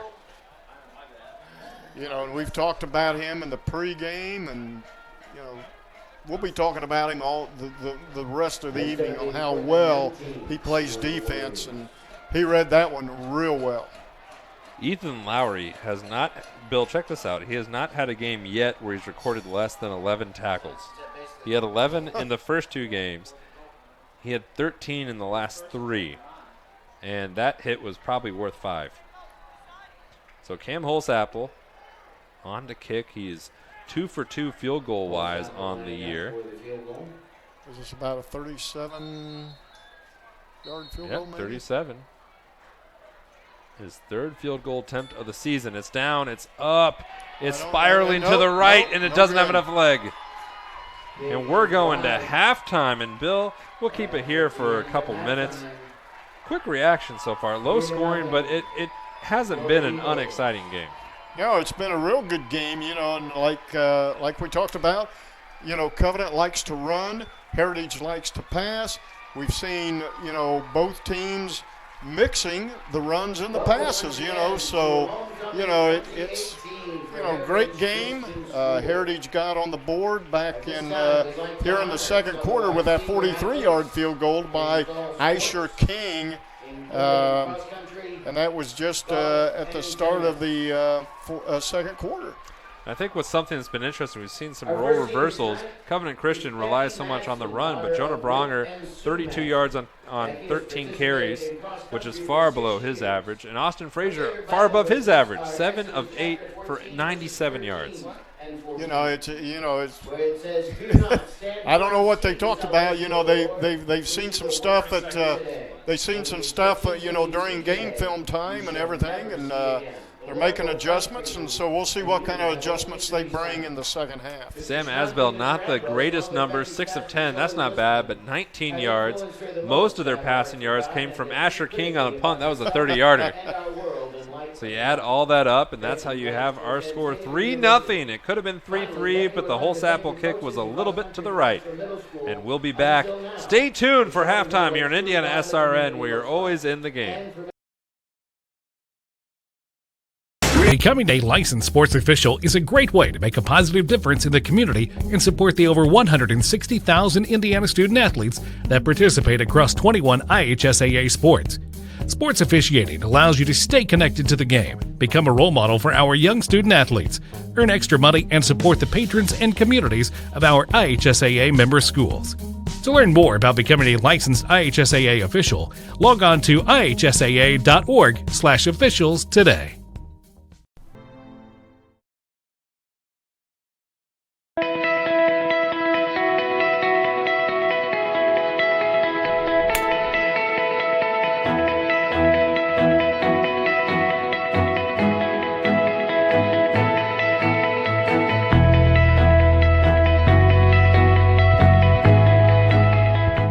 Well, the foundation was a dream that I had when I first took over as commissioner in 2011. And one of the first questions that was asked to me upon assuming the new job was, what are you going to do to help schools?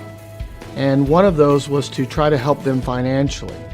And so we've been working on this notion of trying to help schools financially, but at the same time, try to emphasize and accentuate the education side of athletics. And we like to call ourselves education-based athletics. Because of that, we're trying to fund programming that might not necessarily be funded by a member school, such as leadership training for student athletes, coaching education for our coaches, and those types of initiatives where we can expand our breadth and depth of what we're doing, and then try to help our member schools with the students that they serve.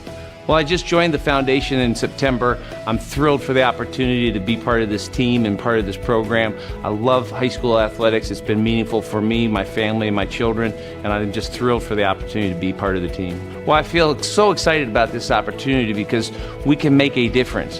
And I feel like when you come into this job, for me personally, you get a chance to go make a difference in this area of the state, in all three of our districts, from state line to state line. I heard about the foundation from Bobby Cox, and he called me and said, would you be interested? Well, how do you say no to an organization that your father's been involved in? I've participated. I've given lectures to coaches on athletic training and participation. So I jumped at the opportunity to give something back to the IHSAA. Well, the foundation's set up currently to start to provide programs for schools around the state, specifically for student leadership opportunities, coach, administrator, principal, superintendent development opportunities for them as well.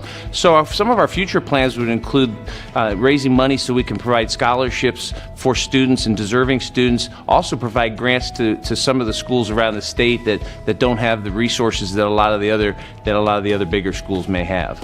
Well, obviously sports is our world here at the Indianapolis Colts, and you can't work for a pro football team without being a huge proponent of sports in general. And the things that sports teaches young people, it mirrors life in a lot of ways. It teaches teamwork and goal setting and perseverance, discipline, and it also teaches you the rewards of hard work. And there's such a high an adrenaline rush when you've achieved or been victorious or performed well after months, if not years, of preparation and hard work.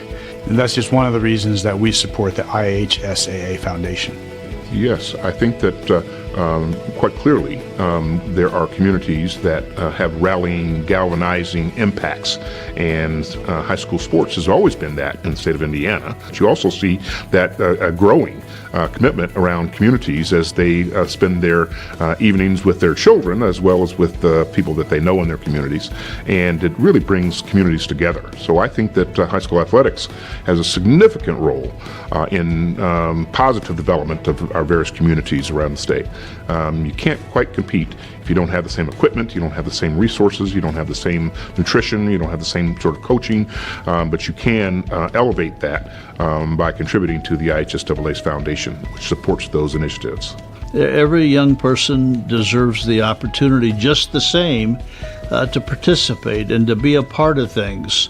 And so the opportunity the foundation has to increase the role of student athletes in their community, to strengthen the relationship and the role and the effectiveness and the leadership of their coaches to learn to be leaders. Being a part of a team is a great leadership development experience. Women who are in board roles, women who are leading companies, guess what one of the number one alignment items is? Leadership in played high school and probably college sports. That matters, and both of those are education-based.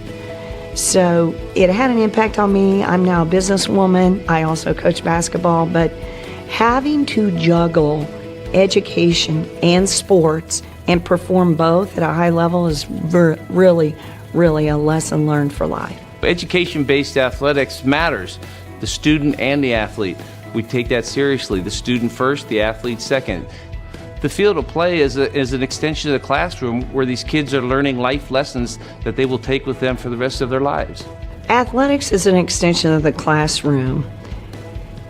And how it impacted me, I had to learn how to operate on a team. And then as I became a captain, then I had to learn how to coach and guide my colleagues. Guess what? That then happened at work. 10 and 20 and now 30 years later. You have to learn how to show up and be on time. The bus leaves. If you're not there, you can't go. Many times, the discipline and the feedback isn't maybe as harsh as it is in the classroom, and it's very quick and potentially harsh, but kind and loving and wanting to get better in sports and on the field.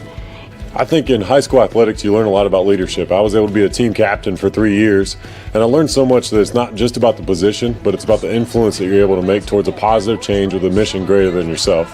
And that lesson for me has been able to apply to going to Notre Dame, being a team captain there, to going and playing 5 years professionally and a year in the NBA. And there's a difference in the resilience of the athletes that played high school athletics.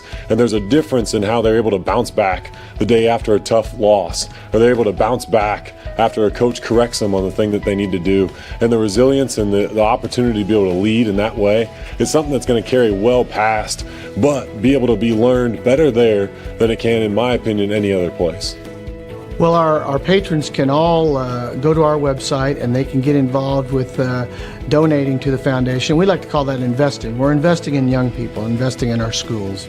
And then our schools will have an opportunity to solicit funds in the forms of grants from our foundation board, and we will entertain those grants on an annual basis and make awards based upon those requests that we receive.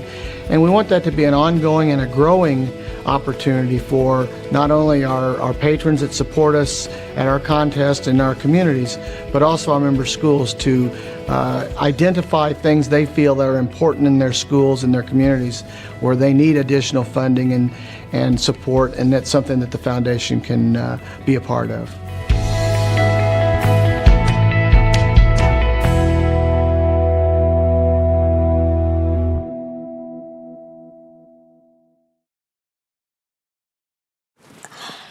I don't think of this as a high school weight room. It's more like a high school classroom. I'm learning how to manage my time here. I'm learning that it's important to have goals and that it takes persistence and commitment to reach them. And I'm learning that the best way to lead is by example. Indiana High School Sports. They're more than just a game. Come and see me play. How does a good man become even better? By working out? Or by working his way up the corporate ladder? By changing his diet? Or by changing his style? By traveling the world? Or by staying perfectly still? For 300 years, we've helped good men become the best versions of themselves through a dedicated fraternity and by taking an oath to live a life of integrity, service, and brotherly love. Men who are as committed to each other and their families as they are to our noble cause. In the end, we don't just make men better, we make them Masons. Not just a man, a Mason.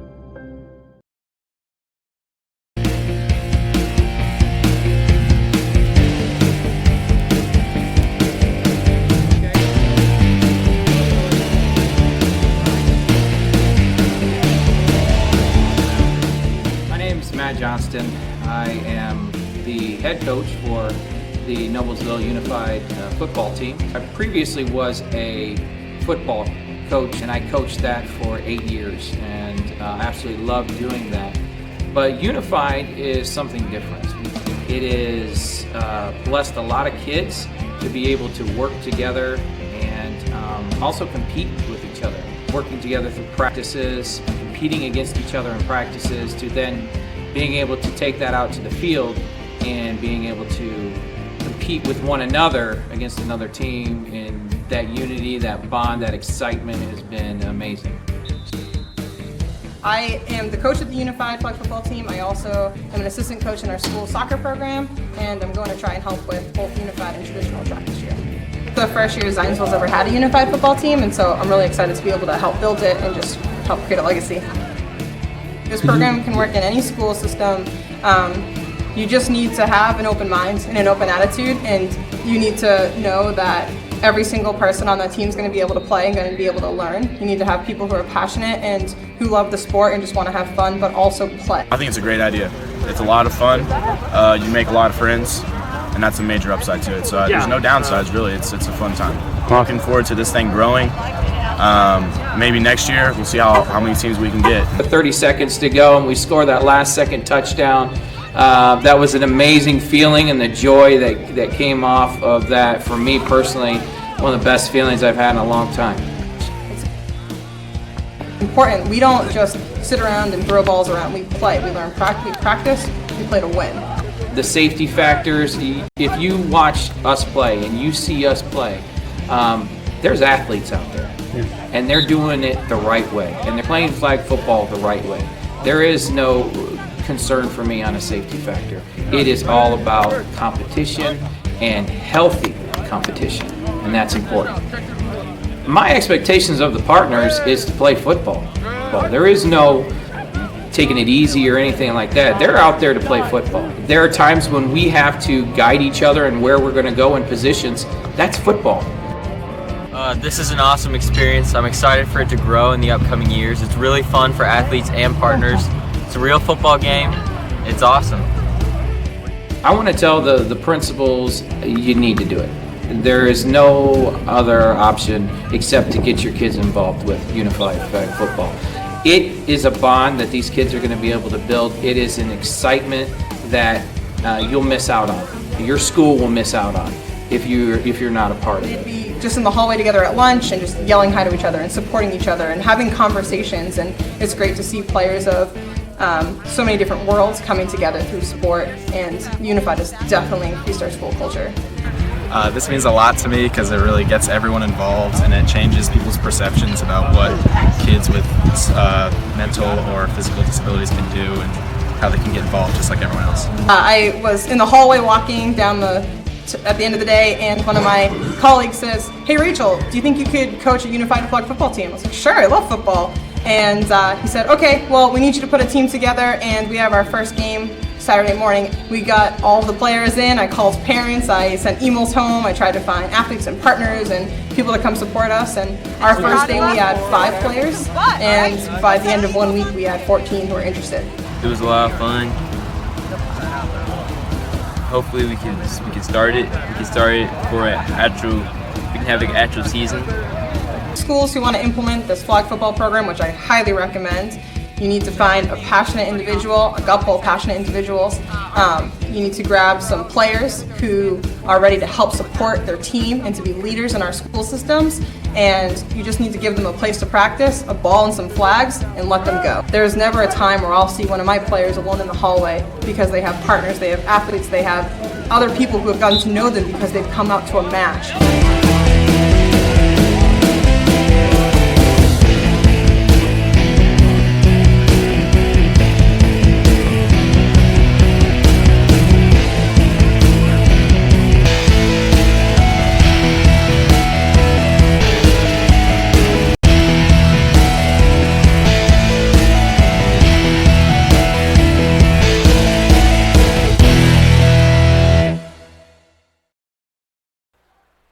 Who's in Indiana SRN is. We're excited to have the Unified Football for you next weekend here on these airways. Brent Young and a cast of dozens. We'll bring that to you. And what we're also going to bring to you, we talked to Covenant Christian Athletic Director Andy Gossel just between the first and second quarter. We're now going to throw it down to the field where Jeff Freeman, the CEO of Heritage Christian, is with our main man, Keith Myers.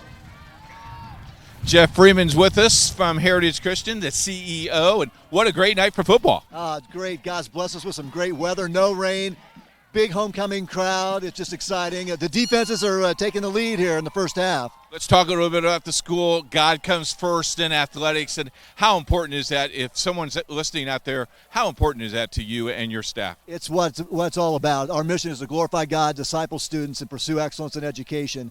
We've been here for 53 years, and God continues to bless and do great things.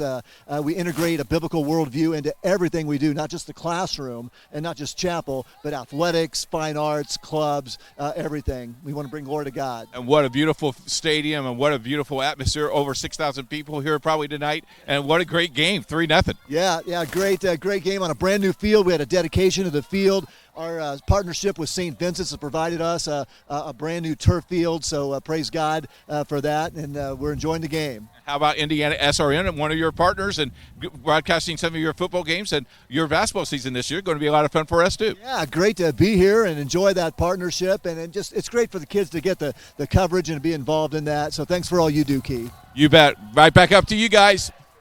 Thank you very much, Keith, and we're joined back in the broadcast booth. I'm Jonathan Mathis. Bill Ludlow is to my left, and if you look at that first half, Bill, Austin Frazier, 6 of 8, 95 yards.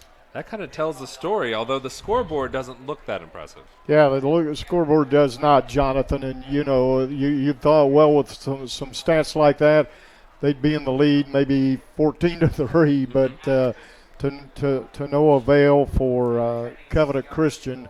But, they finally opened it up tonight. First time we've seen Covenant Christian, but opening up the passing game for Covenant, which they're not known for. They're known for the run, Jonathan. They do. When Austin Frazier normally throws the balls for big completions, and that's the same tonight. But I think the big surprise is we've seen both defenses have really taken away the either team's strength. Sam Asbell hasn't been doing as much damage as normal through the air, and for Heritage Christian, and Jonah Bronger for Covenant Christian hasn't been doing the damage on the ground. And maybe at halftime, the adjustments that Coach McWhorter for Covenant and Coach Ray for Heritage make some adjustments, and maybe we'll see it open up here in the second half with Asbell throwing to his main target, Eckel, and then Bronger for Covenant, open it up with the run game. What would you say are some keys for the second half? What does Heritage Christian need to do, for example? They need to go back and find the receivers and Eckel and the Johnson and Thompson and Craig. Open that up for them. Then on the other side for Covenant, you have found something in your passing game. You have found those soft spots for the Covenant receivers to get into and for Frazier to hit his receivers. So, and maybe go back to mixing it up between the pass and run for Covenant Christian with Frazier and Wilson, and then Bronger, the rushing attack.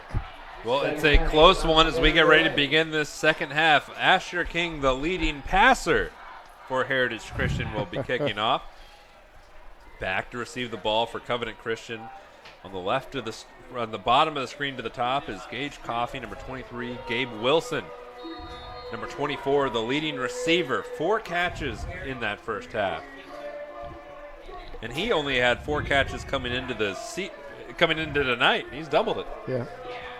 And here we go. Asher King beginning the second half, a very close one, and already a flag. Maybe we'll just try this one again, Bill. Yeah, and you talk about flags, Jonathan. Penalty for Covenant Christian. They had 3 in the first half, and Heritage only got them for 1 penalty in that first half. So we'll try this again. Move everybody back a little bit. Heritage Christian, I got them for running 21 offensive plays, Covenant running 25. And the one long field goal, I believe 43 yards. 43 yards. Asher King nailed it. And then right before the start of the second half, he was out warming up, and he was hitting it, 45 yards. So young man's got a leg on him. Well, we're about to see that leg once again as he's moved back, kicking off. The 40 from the 35. King sends it deep. Coffee misplays it. It's off his shin. He has to dive on it, and that is where Covenant Christian will start the game. It's very reminiscent for how the game started. Exactly.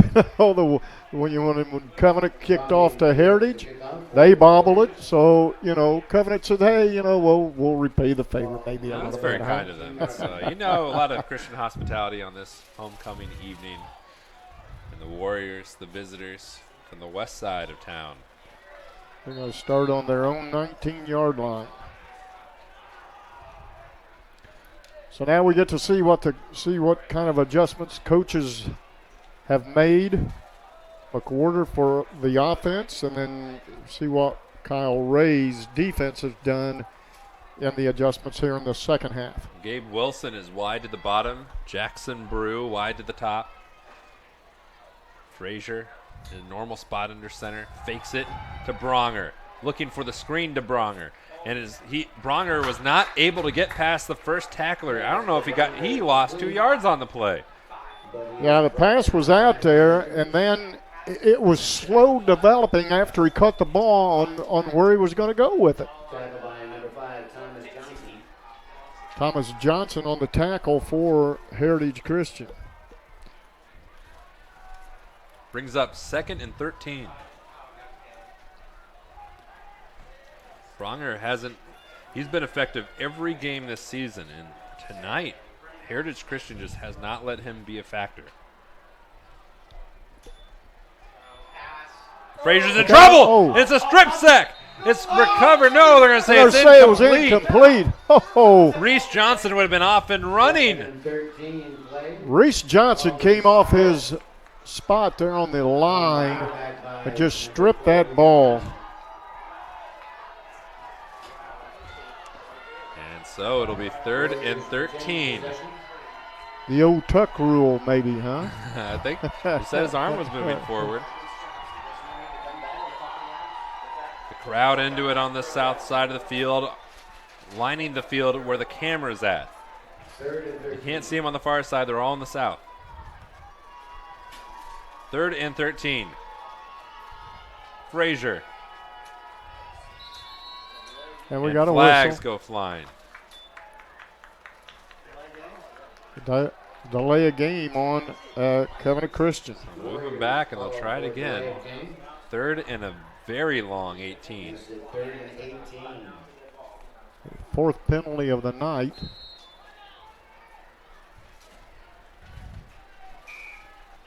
So 11:06 left here, very early in this third quarter. And not the way you wanted to start the third quarter out. You muff the kick, almost turn it over. Frazier looking to make up for it, throws it deep to no one. So 4th and forever, and now Cam Holsapple will have to kick off or have to punt from his own end zone. He had Jackson Brew out there, but incomplete. So you go 3 plays, and now you punt. So it'll remain 3-0. Back to return for Heritage Christian. Is Colton Brown, I believe. Holsapple gets it away. It is not Jackson Brown. Zach Schlomer, and he's wrapped up at midfield. Barry grabbed a handful of the jersey and just swung him around. And so we do have a flag.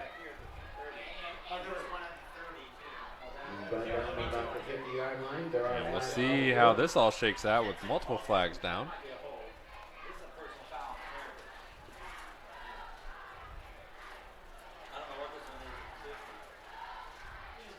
as they sorted out down on the field. The freshman Slomer probably could have fair caught that. But be that as it may, waiting for the ruling from Mike Eason. The head referee, the white hat. And now they're discussing it. They're having a committee meeting there at the center of the field.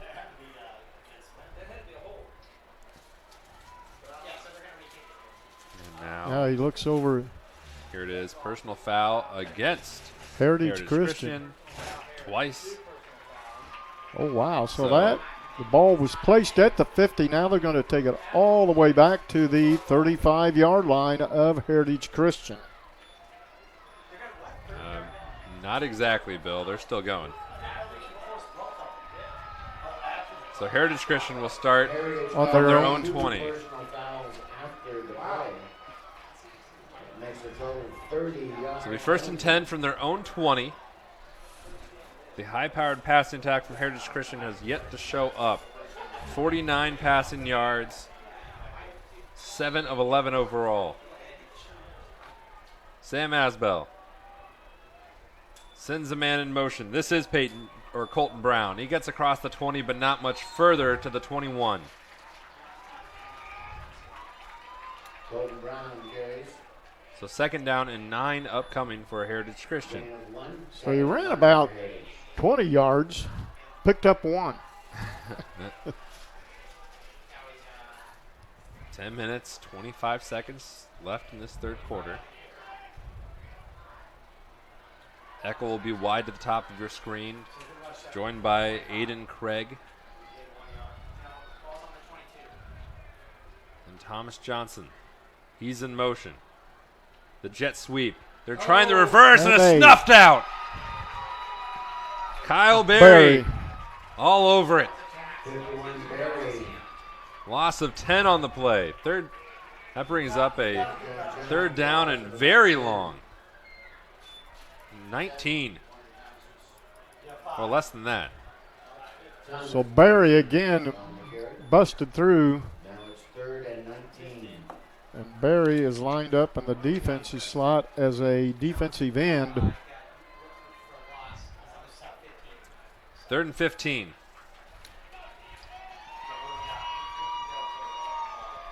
Colton Brown is back in the backfield with Asbell. Sam looks, Sam throws. This for Eckel if he can catch it. Oh. He runs into a player. Incomplete. No penalty. And I think why there wasn't a penalty is Eckel made contact, I believe, first. So that'll bring up 4th and 15, and out comes Asher King, the senior kicker. So both teams, their first possession of the second half, go 3 and out.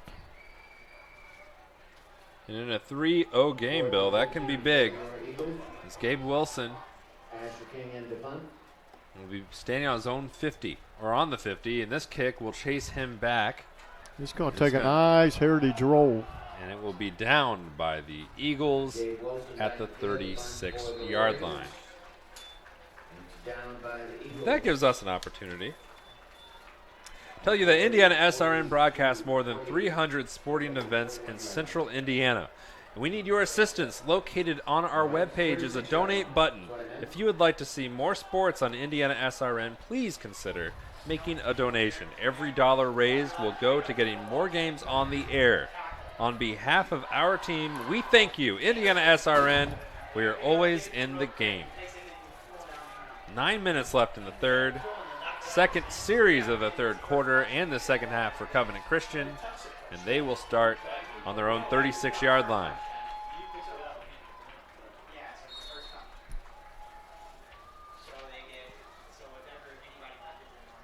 Frazier, Bronger, nothing going again.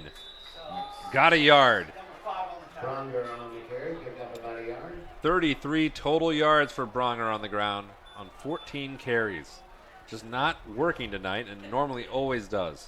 Interesting thing here, the officials bringing Coleman for Covenant, and I think Lowry for Heritage, because Coleman thought it was Bronger, got some good running and continued blocking Lowry down the field.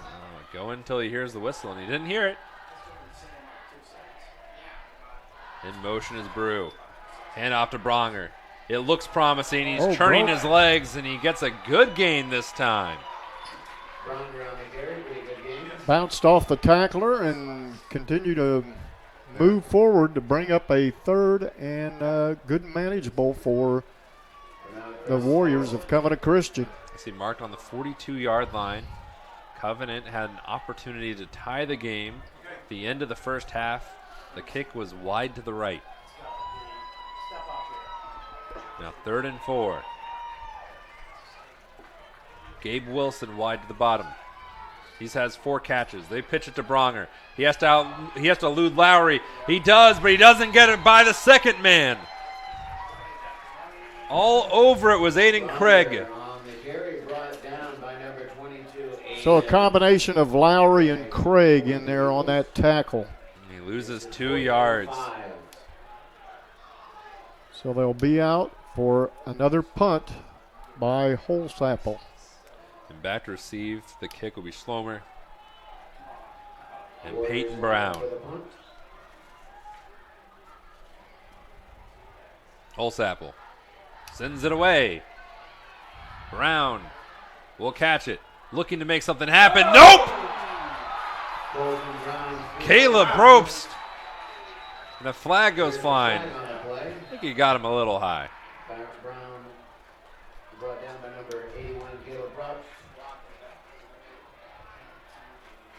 Well, Bill, what do you think this one is?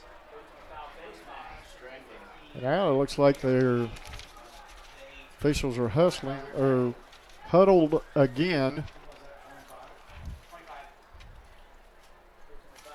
There might be a penalty on here. Oh, no, it's a face mask on offsetting penalties on this. So now did we go back and punt it again? Well, probably. And that's what they're going to do. So a face mask on Covenant. Yeah. And unsportsmanlike, I think, on Heritage. So we'll try this all again with 6:53 left in this third quarter.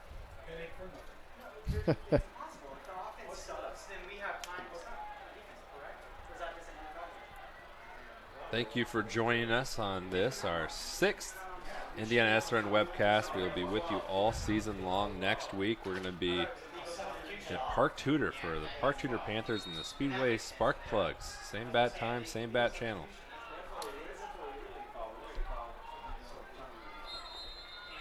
And another flag flies. Another flag on the field. Bill, what flag is that? What are we up to?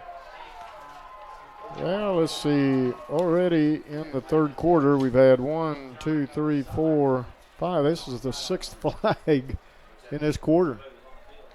And we only had 4 in the first half, Jonathan. We're on record pace compared to the last one. Was a sideline warning. So that one is just a warning. A little over-eager on the near sideline. Holsapple.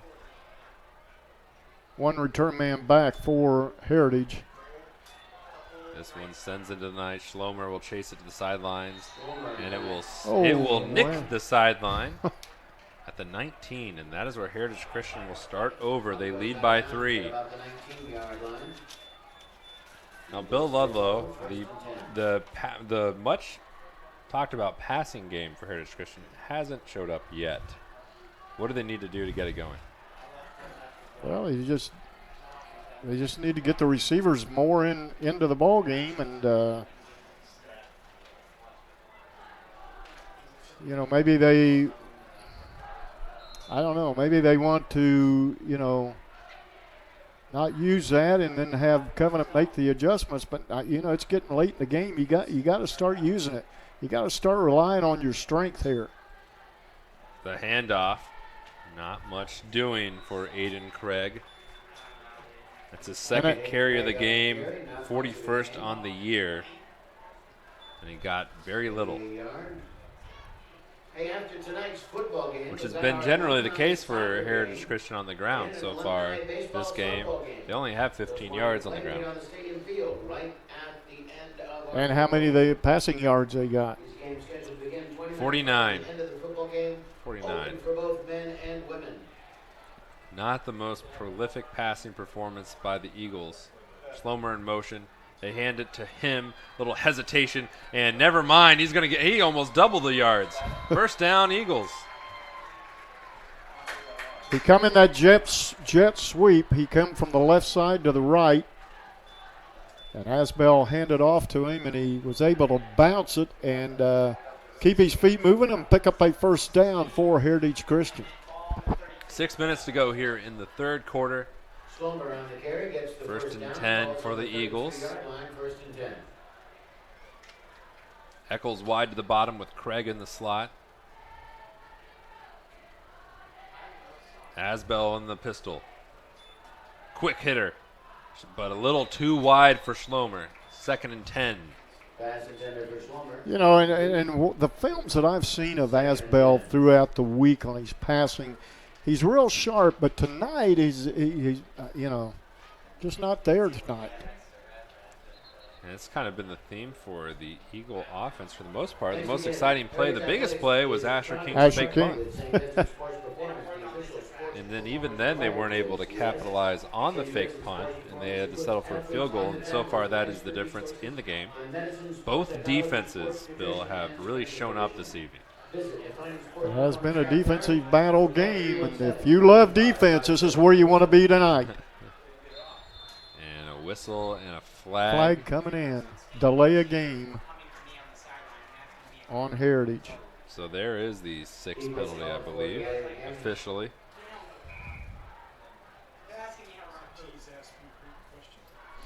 The Aspen Creek Grill trivia question. The question of the week is, what year was the introduction of Class 6A football?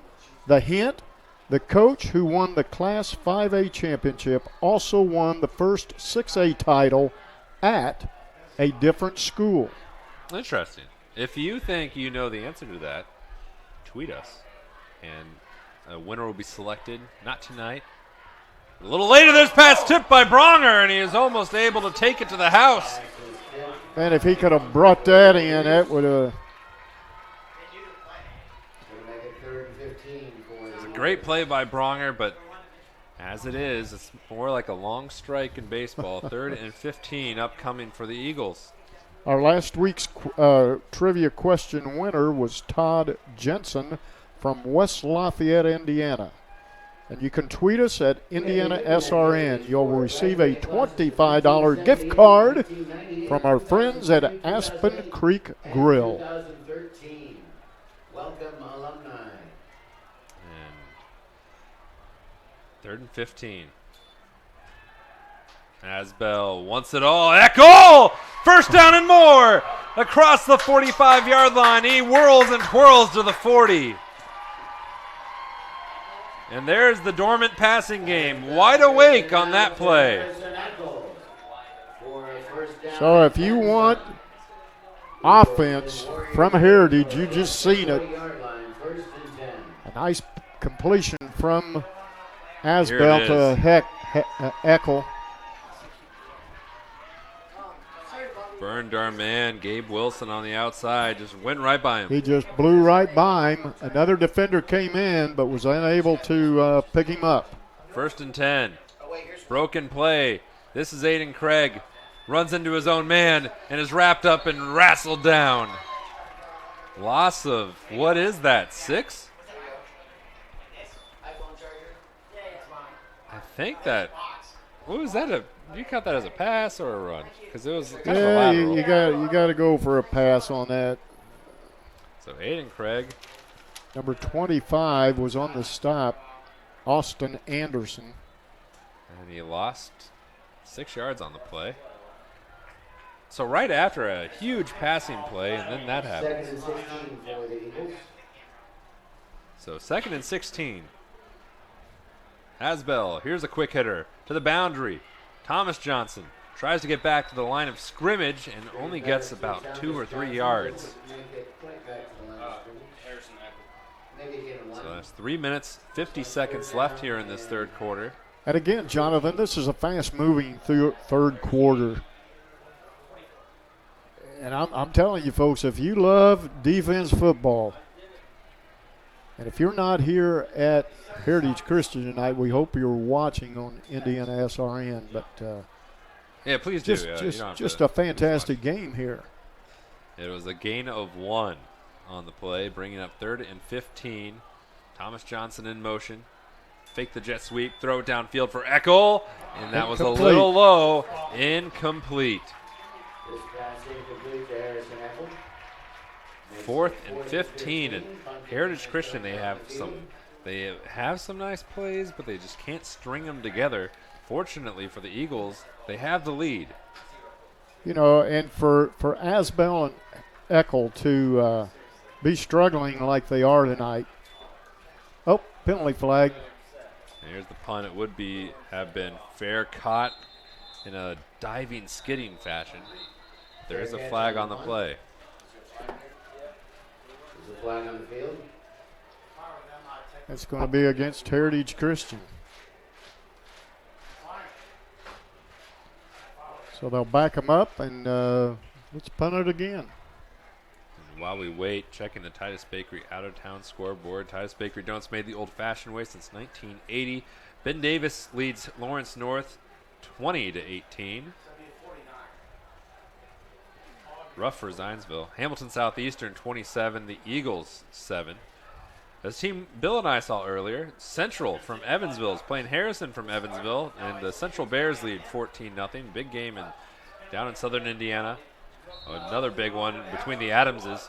Adams Central leads South Adams 42-6. And here is the punt, and it's a line drive, just a scud missile, and it will trickle to a stop at the top of the 15-meter box of the soccer field. Back to the scoreboard. Penn leads South Bend St. Joseph 14-7.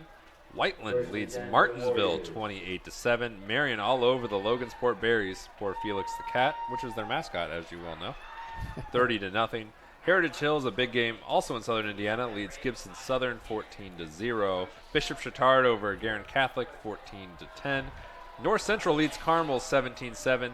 And Westfield leads Brownsburg 21-16.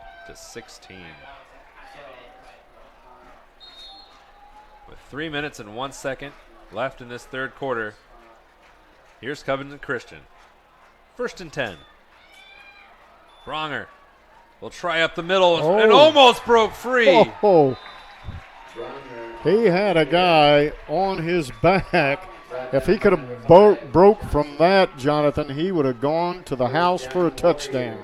Thomas Johnson wouldn't let him go. He did hold him up from 6. But it's a first down for Covenant Christian. Bronger now 47 yards on 17 carries. Not a great average, but that was an effective one. Clock rolling. 2:30 to go here in the third. Lowry for Heritage, line to the right side, defensive end. Here's Bronger. He doesn't get much. 2 yards they give him. Bronger on the carry again, gain of about 2. They'll bring up a 2nd and 8 for the Warriors. 2nd and 8 for the Covenant Christian Warriors. They trail by 3. There's 14 minutes combined game clock left. And the Warriors all season long have had the offense that has done damage. They're undefeated, only given up 12 points all year. They've given up 3 tonight. But they've outscored their opponents by almost 200, more than 200. Here's Frazier, and that one's incomplete. Almost intercepted there. Could have been picked off there by number 9, I believe. That's Kyle McAvoy. Nick Wilson was the intended receiver, the senior. Brings up 3rd and 8.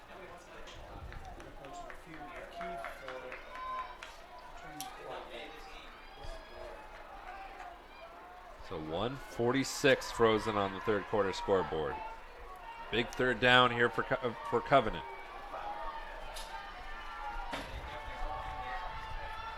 Frazier. Here comes Gabe the Wilson in defense. motion. He pitches out to Bronger, and a lot of running room. He needs to get it. He does. Down the sideline. Accelerates past the defense to the 40, 30, 20. Count them. Touchdown, Warriors. Touchdown, Warriors. And the blitz was coming for Heritage Christian, and Frazier was able to pitch it out to Bronger, and he found that outside, and he was gone, Jonathan. And for the first time all night, he breaks free for a huge touchdown, and Covenant Christian leads 6-3. That was 74 yards.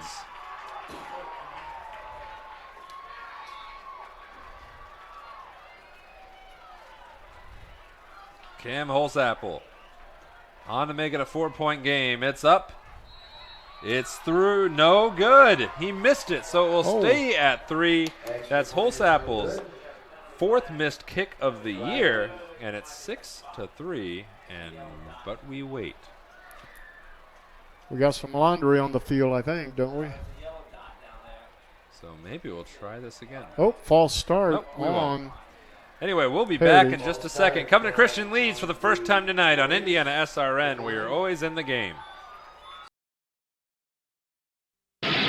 Today's games brought to you by Shin Technology Service Corporation. Technology is about humans and not about machines. Dave and his crew has provided 27 years of software needs. Give them a call. Shin Technology Service Corporation. You may reach him by phone at 317-545-3650 or shintechnology.com. For more information, contact Dave, 317-545-3650.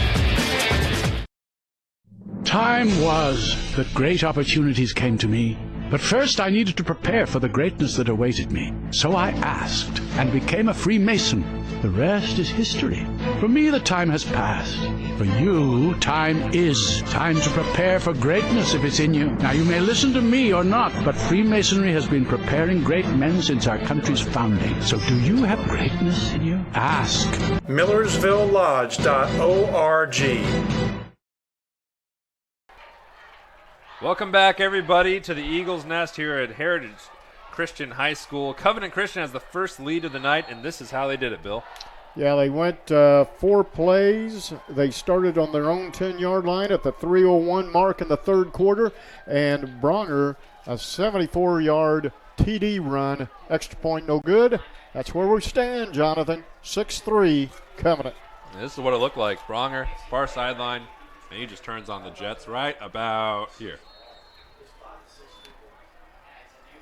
So with 1:33 left in this third quarter, the game is back in play. The extra point was, as Bill said, no good. And this is bobbled. A lot of trouble, and they're going to say it's a touchback. Saved by the refs. So they'll bring it out to their own 20-yard line with 1:32 to go here in the third quarter. Checking the Indiana SRN scoreboard. We got plenty of games around our radio network tonight. You picked the right one, though. Harrison leads Tech. That's Arsenal Tech. 12-0 at the end of 3. Traders Point is doing very, very well. They're leading their game 48-6.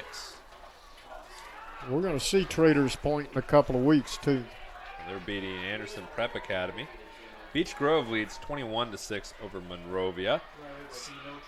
Southport leads 35-14 over Bloomington South. And here is trailing by 3. Heritage Christian looking for a good run, and Aiden Craig is able to get a little something. Bring up second down.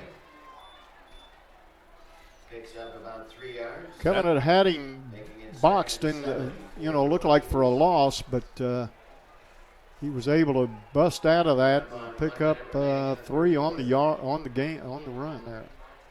So it's 2nd and 7 with 60 seconds remaining in the third quarter. Eccles wide to the top. Asbell sends Thomas Johnson in motion. Here's the reverse. He's looking well. He's going to Nate pass. Thompson will flip it. It's like the Philly special. This will go for a first down across the 35-yard line. Sam Asbell on the carry for the first down. So a little little trickery going on there for Heritage Christian. And it might have been for not. There's a flag on the play and a false start on Heritage Christian. So that will negate that trickery play there. So that looked nice. It sounded good. It did look like the Philadelphia Eagles. You're right, Jonathan. So 44 and 1/10 second left. I think earlier this week, Coach Ray called Doug Peterson, the head coach of the Eagles. Said, "Hey, how do you run that?" You know. He could have called Hugh Jackson from the Browns too. Last night they ran a similar play. Browns getting a winner last evening, and they've got one of my favorite record lines I've ever seen of 1-1 and 1. There you go. It's pretty very consistent. Clock is now running. 30 seconds left in the third. Second down and 12. Asbell, quick hitter, a little high for Eckel. He tries to make something out of nothing, and it might be successful as he gets to across the 25 to the 26 before being brought down. He ran a long way to get 6 yards. Eckel was just out there and broke a couple 3 tackles, and if he would have broke one more, could have taken it to the house. That's going to take us to the end of the third quarter. And we will go to the third quarter, 6-3. And now we're going down. Here's our Keith Myers surrounded by a bunch of special guests. We're with Wes Snyder from College Hunks and Movers and the cheerleaders here. And Wes is one of our underwriters. And Wes, we want to thank you very much for helping us out. Oh, no problem. Thank you. We appreciate everything you guys do. Great opportunity to have this webcast. So everyone at home watching, it's just a great opportunity. Volleyball's big this week. City tournament, you got some stakes in that, don't you? We do. I tell you what, our volleyball team, if you look at Max Preps this morning, ranked number 1 in the state in 2A. It'll be a really big week going into the city tournament, probably ranked 3rd. Got a work cut out for us, but I like our chances. And if they want to listen to that, they can listen to it on Indiana SRN, right? That's exactly right, just with my mom and dad, because they'll be listening too. Hey, and you notice, guys, he's wearing a Purdue shirt, so he's not half bad either. Back to you guys in the booth.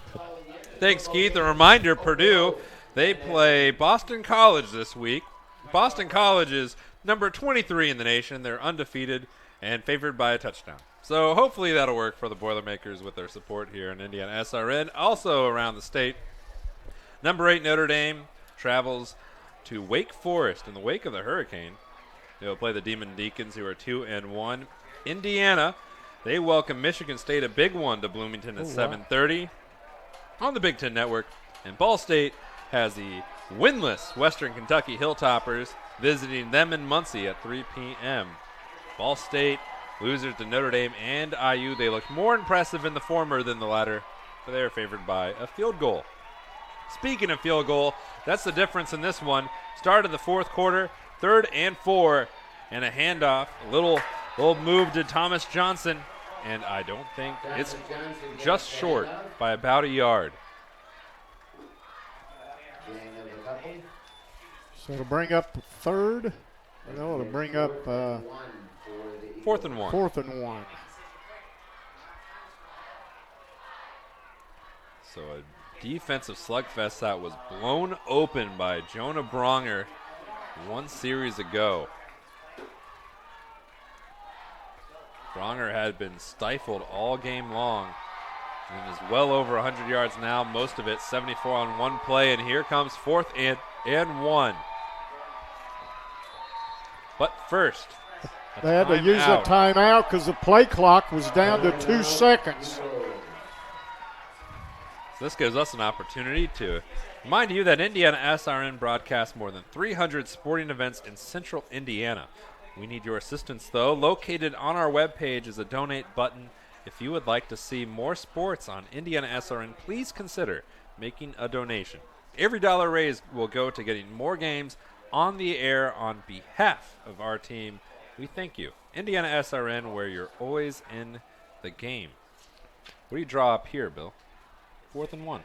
4th and 1. You know, Colton Brown, I don't know what his stats are right now running-wise, but he's got 3 yards on 7 carries. And how about Craig, Aiden Craig? 12 on 3. So you add that up, you got 15 on 10. There you go. And they just need 1. You just need 1. And, you got to look for a quarterback sneak, too, in Asbell. Asbell's got 62 yards on the season on 20 carries. His longest was 13. They need 1. 11-12 to go. It's not going to be a quarterback sneak because he's in the shotgun. The handoff was bobbled, and I don't think he got it. Got back to the line of scrimmage, and Covenant Christian will take over. Jonathan, that is our first takeover on downs tonight. Covenant Christian, they don't turn teams over too much. They do have several interceptions, but a great stand by the Warriors. And now Heritage Christian desperately needing to hang on, trailing by 3. Their backs are to the end zone. And the momentum has swung to the visitors from Covenant Christian. We're on Heritage Christian's 28-yard line. Frazier. We'll hand it off to Austin Anderson, and he was stonewalled. Anderson on the carry. Guess who was there? Ethan Lowry all over it. Brought down by 52, Ethan Lowry. 2nd and long. 2nd and 10.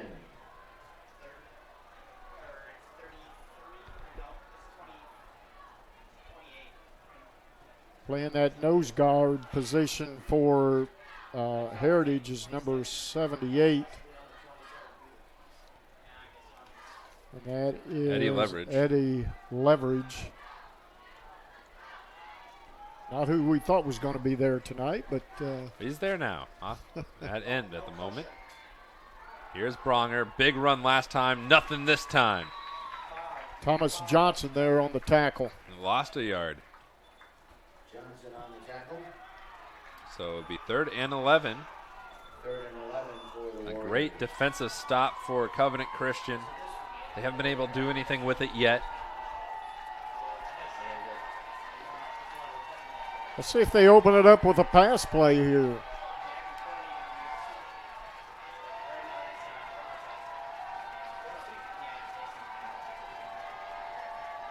There's no back coverage there for Heritage's defense. Frazier has been throwing it well. They go to Bronger. He's to the 30, 35, and into the Eagle head at the 28-yard line. Not enough, but it does make a field goal attempt, if they so choose, a little bit more manageable. It would be 45 yards. 3 yards, 4 yards of the first down. And Frazier is staying on the field, so they're going to go for it here, Jonathan. So it's 4th and 5. It would be a double bonus, not only if they're able to get this, keep the drive going, but work the clock down.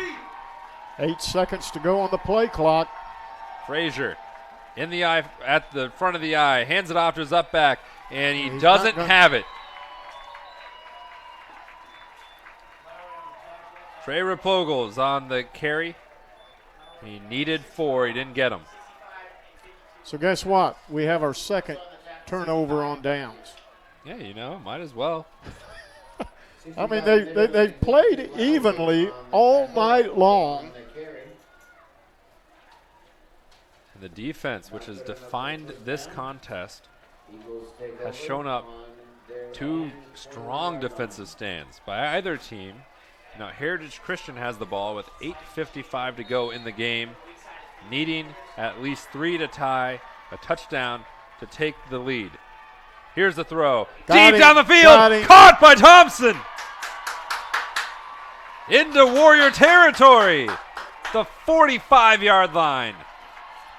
That's a big pass to wide receiver Nate Thompson. How about that, Bill? Nate Thompson. All the way into for Warrior territory. Heritage Christian. 45-yard line. In 4 games, he's had 4 receptions for 50 yards. Can make that 5 now.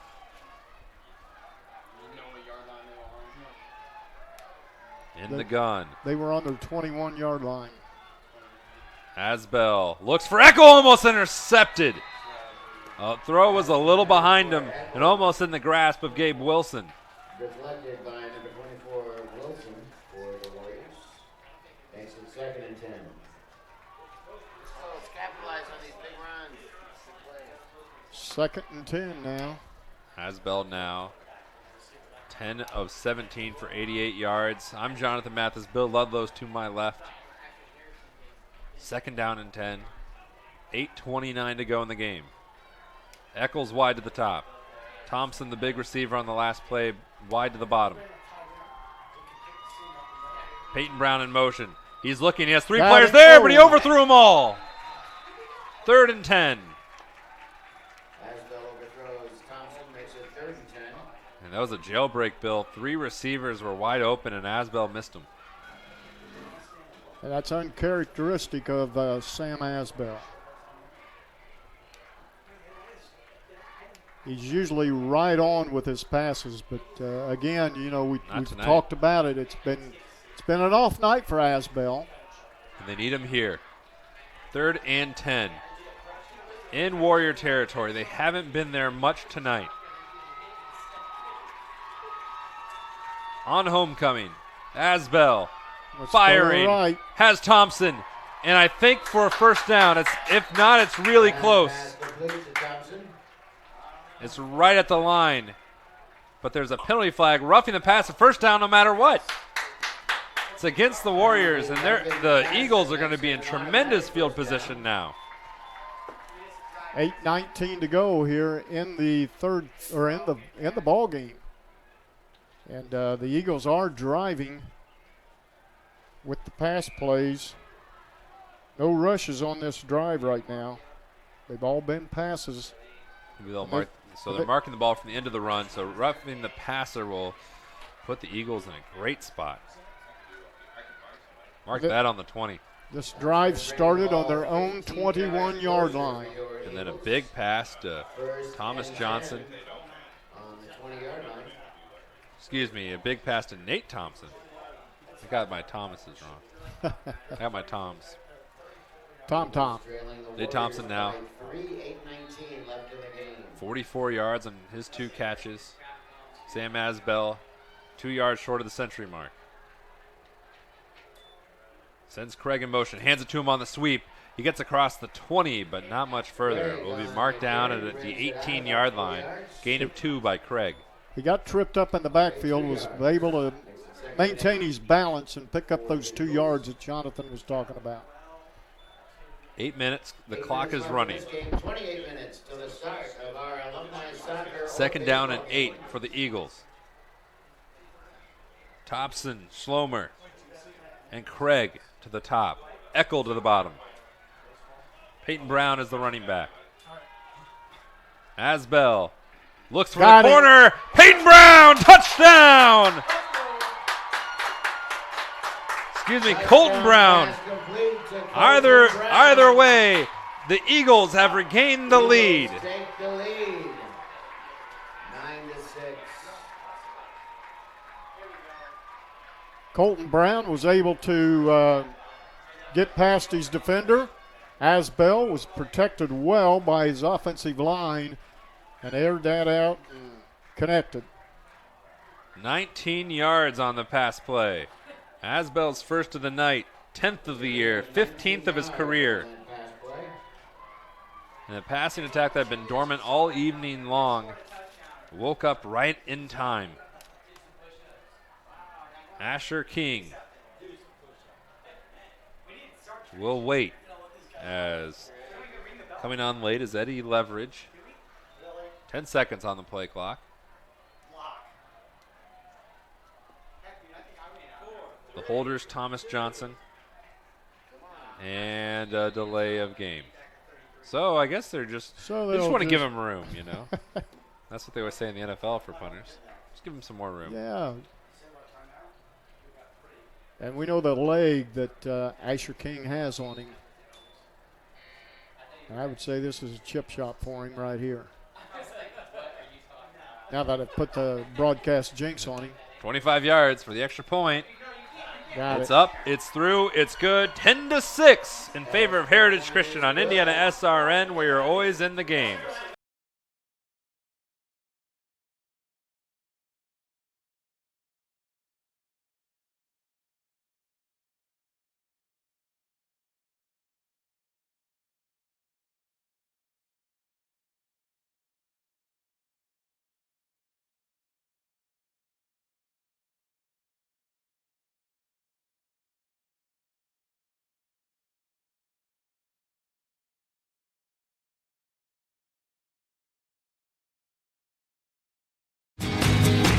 Atlas Excavating.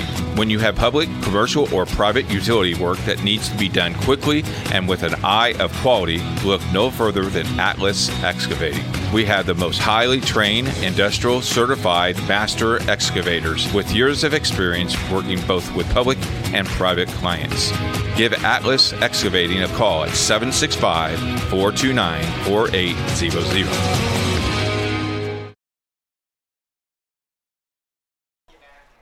Welcome back, everybody. Heritage Christian High School. The Eagles have taken the lead for the first time, or second time tonight.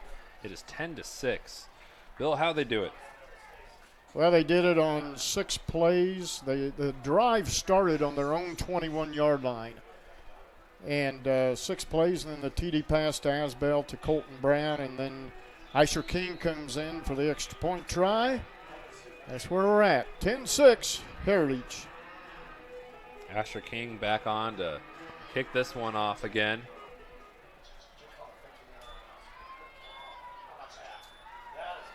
Chases Gabe Wilson back deep into his own territories, bringing it out well across the 25 to the 29-yard line.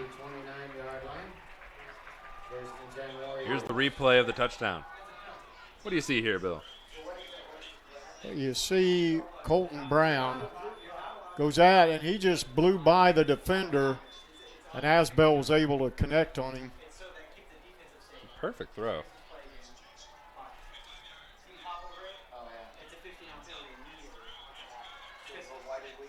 $7:31 remaining in this game. Covenant Christian trailing. And they need a touchdown.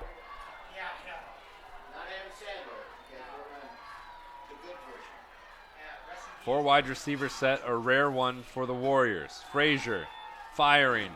Bronger, first down, and carrying people with them towards midfield, down at the 45. Bronger on the reception. Gets the first down. Yeah, you know, the 4 receiver set, and Bronger just went out and cut across the field, and Frazier was able to connect with him. 7:15 left. 1st and 10 for the Warriors. Frazier 8 of 13 for a $107. Rarely do the Warriors pass for over 100 yards tonight. A welcome exception for them. The pitch is to Bronger. He just had the completion. He's wrapped up in the backfield, but he eludes it and is able to lunge forward for about a gain of 2. They had him corralled in the backfield, Jonathan, but they just couldn't wrap up the legs. 2nd and 8 for the Warriors.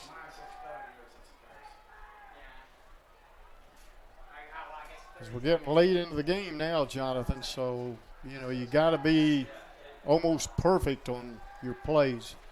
Bronger has 130 yards on the ground. 74 came on 1 play.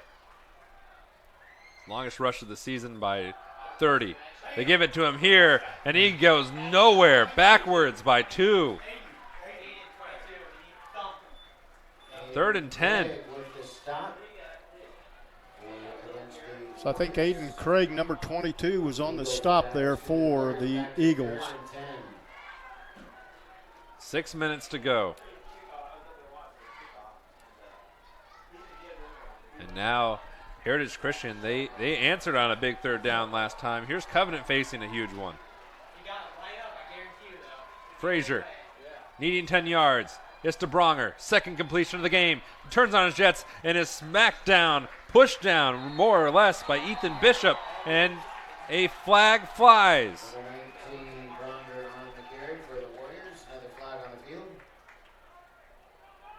Question is, what is it?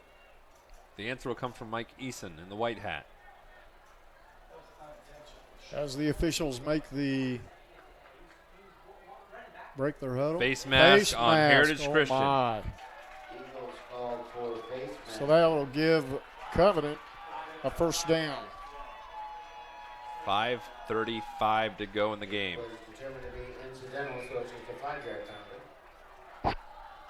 Warriors trail by 4. And a new set of downs. They're on the 44-yard line of Heritage. Austin Anderson lined up behind his left tackle. There was a false start by Bronger, and so that will move him back further. Thank you for joining us for this close game, close, hard-fought game. Be close down to the wire. Heritage Christian is their homecoming this evening, and they lead by 4. Next week, Bill and I and the rest of our webcast crew will be at Park Tudor High School for the Panthers and the Spark Plugs of Speedway. Hope to see you there with us. A couple of years ago, we did Park Tudor Speedway at Victory Field for a football game. How about that? And Park Tudor won that one, I think, by 1 or 2 points. Covenant Christian needs 4 of them. Clock running. 1st and 15. Frazier gets it to Bronger. Back to the original line of scrimmage and tiptoes down the sideline. And he will be out of bounds about 2 yards short of the first down. Jonah Bronger, quiet all night, showing up in the 4th. Gain of 13. 13, still 2 yards short of the first. So you got to go for it here because 4:50 to go here in the ball game. And let's see what Coach. Well, 2nd and 2. Oh, 2nd and 2. Okay. 4:50 on the clock. Frazier, the under center. Bronger in the near slot, closest to your screen. Outside him is Nick Wilson. The handoff to Austin Anderson, and he rolls forward, very close to the first down.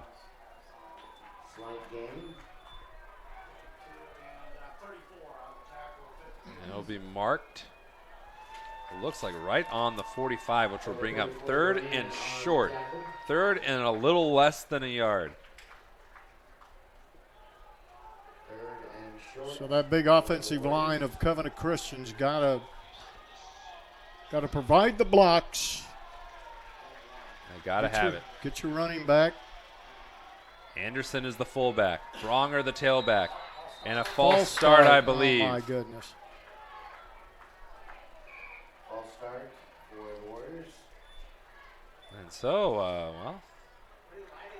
So you comes the 3rd and 6.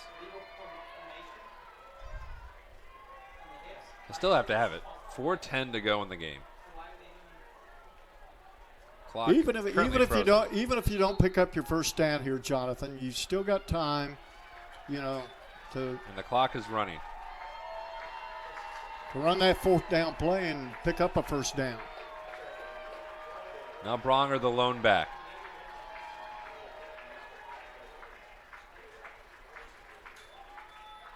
It won't go to him. Frazier looking to pass. He has a man downfield. It is caught by Gabe Wilson inside the 20 at the 16-yard line. Gabe Wilson having a great night. 5 catches for him. What happened on that pass play was Wilson knew it was going to be underthrown, so he made the adjustment to come back in front of the defender and catch that and pick up that big first down for Covenant. Here's the replay. There he is. Look at this. Great adjustment to the ball. Penalty against Heritage is going to add to the game on that last So play. a penalty will give him even better yardage. So puts the ball at the 8-yard line. Warriors on the Eagles' 8-yard line. They added some on the 8. 1st and goal for Covenant Christian. Nick Wilson in motion. The handoff to Bronger, looking for the left side, stumbles and lunges to the 5. Number 34 for Heritage is Jack Doran. Tripped him up. Saved a touchdown, Bill.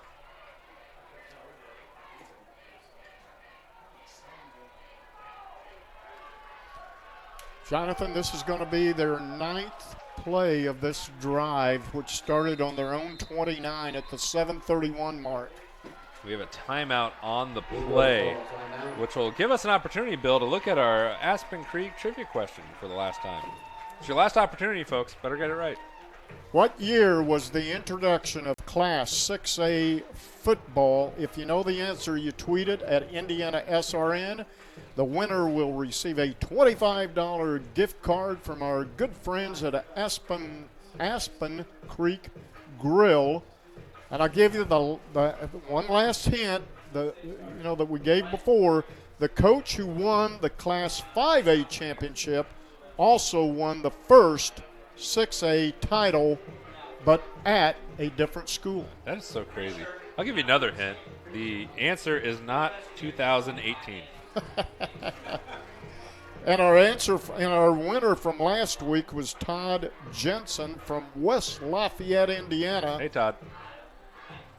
Enjoy your time at Aspen Creek Grill. 3:02 left in this one. It's getting close, Bill. How are you feeling? Well, I tell you what, I like these kind of games. It's a pleasure to broadcast them here in Indiana SRN. Whole family of networks, whole slate of games tonight, whole slate of games next week. We will be in Park Tudor for the Speedway Panther game. And here is 2nd and 5. Frazier, Bronger, trying to elude defenders, adjust up the middle, got a yard. 3rd and 4. Yeah, he made that good cut. He knew that there was nothing there. Now he decided to cut it back up, so now it's 3rd and 4. Picked up maybe a yard on the play. 2 minutes, 40 seconds. Clock is running. Covenant Christian needs a touchdown. And they have 2 yards to do it. Heritage Christian, their defense has been strong all night long. For the most part, bottled up the great Covenant Christian rushing attack. Bronger broke him for 1 play. They need to stop him 2 times. And we're all going to wait. And a timeout. Timeout. Bill, we'll be back in a second on Indiana SRN, where you're always in the...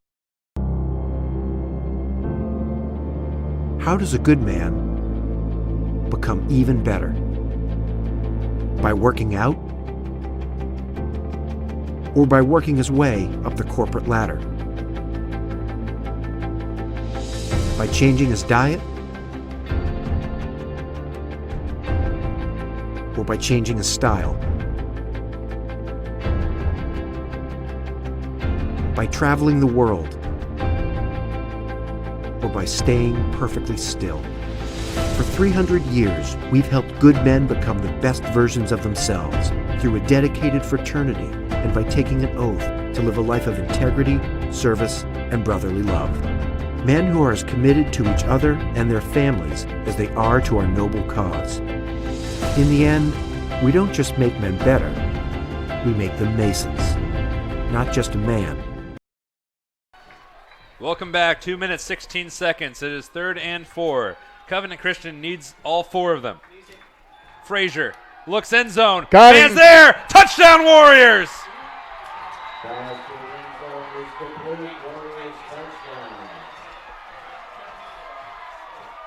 Trey Flatt looks like he caught that one. That is Flatt's 5th reception of the year. 2nd touchdown. He's been a big play threat for the passing attack all season long, averaging,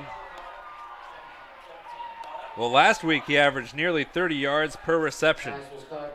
And he caught another big one right there.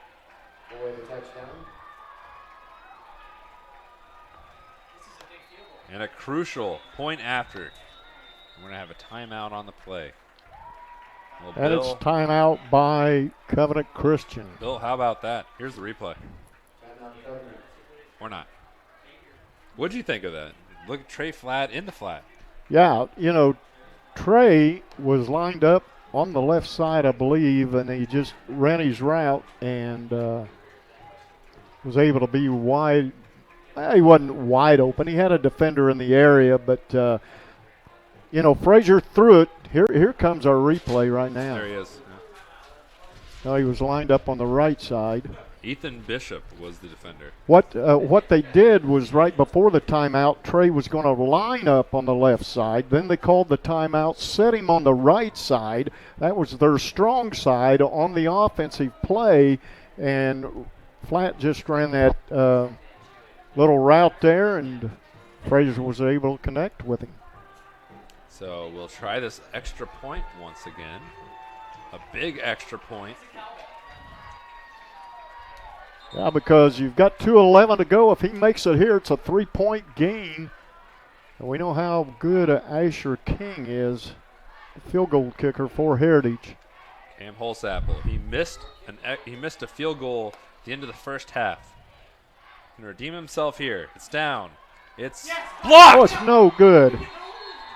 And so Heritage Christian, they can win this if they get a field goal. All they need is a field goal, and we'll see if they can get it next on Indiana SRN, where you're always in the game. If you find yourself confronted by unwanted pests in your home or office, then you need to contact the professionals at Kim Mountain Pest Control. We offer quality pest control solutions at an affordable price. We specialize in ants and termites. We're also available to handle a variety of other pests, including roaches, fleas, and flying insects, as well as rats and mice. Don't wait until pests cause severe damage to your home or property. Contact the team of experts at Kim Mountain Pest Control today.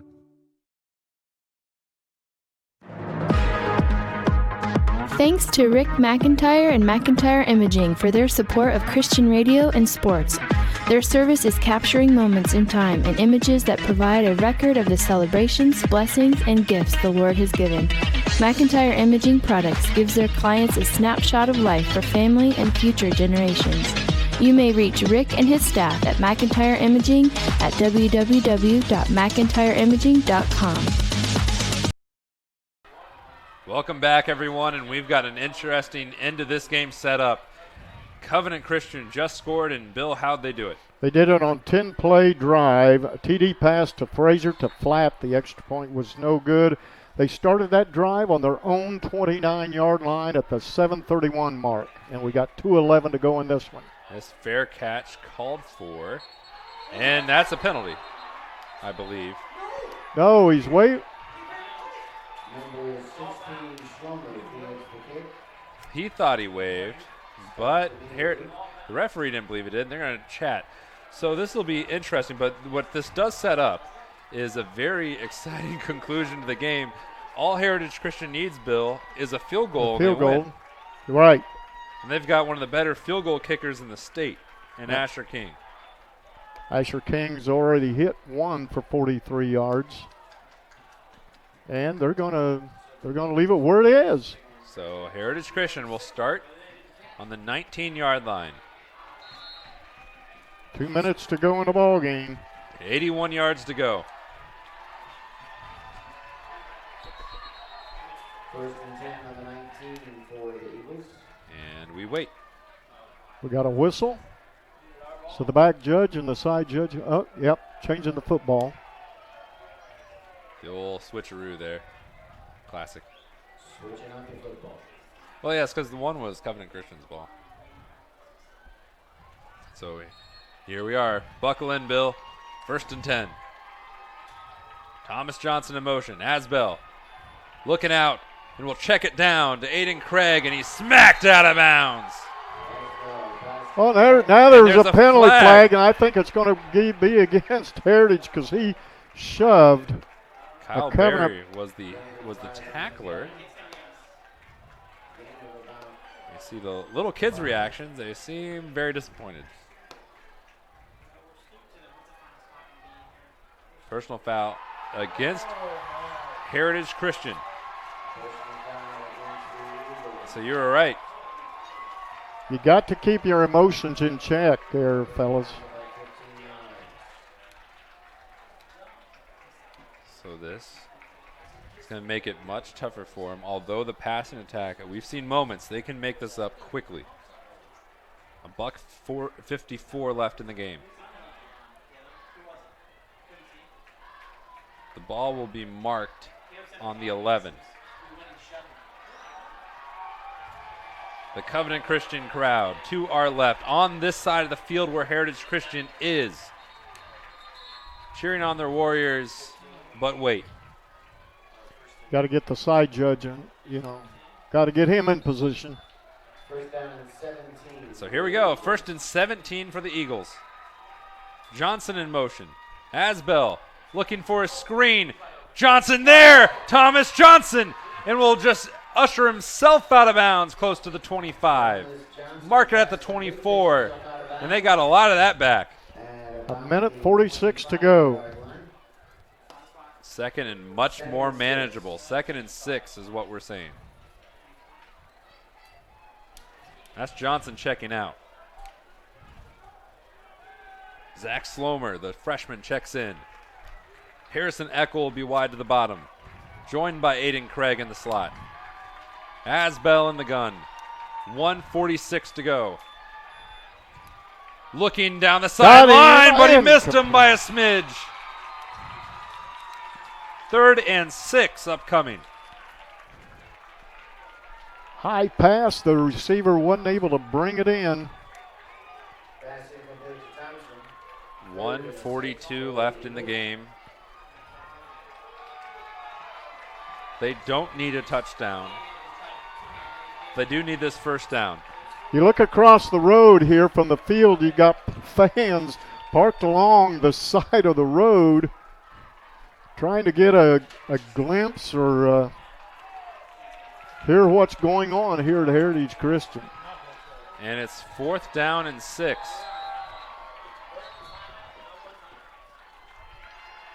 And a timeout called. This gives us an opportunity to check out the Titus Bakery out-of-town scoreboard. No interview. Titus Bakery, 2 locations, both on State Road 32 in Westfield and Lebanon. Ben Davis all over Lawrence North, 41-25. Brownsburg currently leading in a close one over Westfield, 30-28. North Central leads Carmel by a touchdown, 24-17. Bishop Chatard leads the Guerin Catholic Golden Eagles, 21-13. Martinsville had been undefeated. That's no longer the case. They lost to Whiteland, 40-21. Penn leads South Bend St. Joseph, 21-13. Hamilton Southeastern, unfortunately, and to my chagrin, beat the Zionsville Eagles 30-14. And a team Bill and I saw earlier, the Central Bears from Evansville lead the Evansville Harrison squad 28-0. Another shutout for Coach down there at Evansville Central. And this is huge. 4th and 6. Sam Asbell with time, throwing, has Harrison Eckel for a big first down across the 35 to the 36-yard line, and the Eagles are still alive.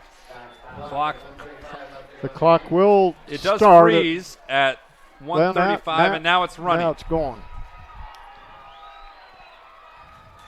Asbell looks at the boundary. Got Eckel's him. there, but he Oh. overthrew him.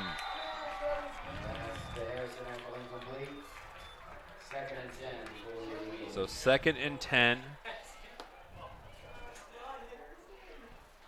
He had Eckel, and if Eckel could have connected on that, caught that,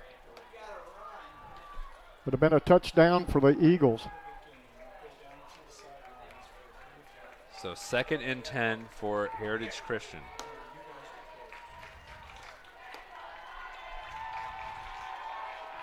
Nate Thompson wide to the bottom. Asbell handed off on a draw. Colton Brown, nothing doing. That's their first rush in this drive, which started on their own 19 at the 2-minute mark. And we're going to go under a minute here.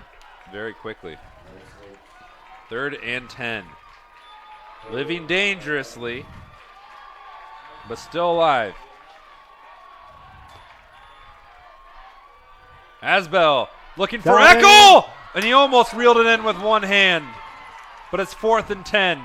And he's getting up slow.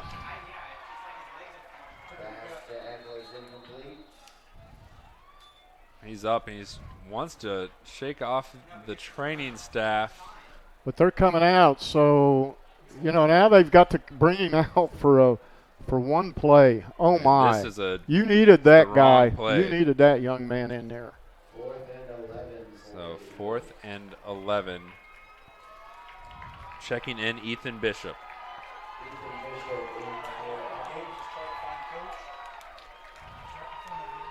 The lead receiver of the team, Harrison Eckel, is checked out. This 33 feet is all they need. Could be for the game right here, Jonathan. We'll find out. Sam Asbell on homecoming. Sends a man in motion. Looks downfield. Is in trouble and thrown down by Jonah Bronger.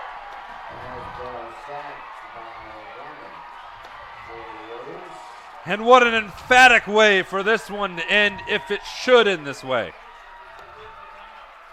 Oh, penalty flags are coming in now. That's probably for celebration.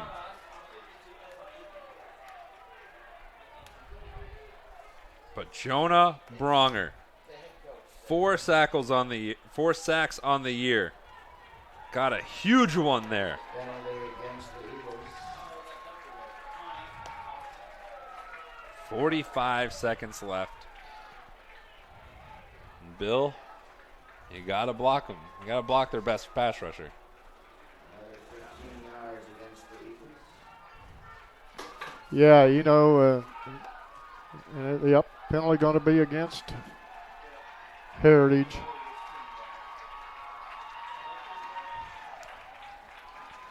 So it doesn't matter now. And that was big for Covenant. And they'll take over on downs. 1st and 10, though that doesn't matter. And Now another here comes flag the penalty flies. flag. Lots of flags the second half. It was very clean in the first half. Illegal substitution on the Heritage. Coming up next for Covenant Christian, they will welcome Shortridge. Then they will go to Traders Point, a game we will have here on Indiana SRN's webcast. Traders Point was undefeated going into tonight. Covenant Christian will remain so. And they finish with Bowman Academy on October 10th. And there's one knee, and we believe they'll have to do one more. It'll be close. But in a hard-fought game, both defenses played their hearts out, Bill, and Covenant Christian was able to do it one more time.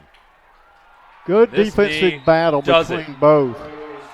Covenant Christian came in undefeated, and they will leave undefeated as the clock starts to run out. Victorious tonight, 12-10. And we will go down to our sideline reporter with Keith Myers standing on the 15. Hey, Keith.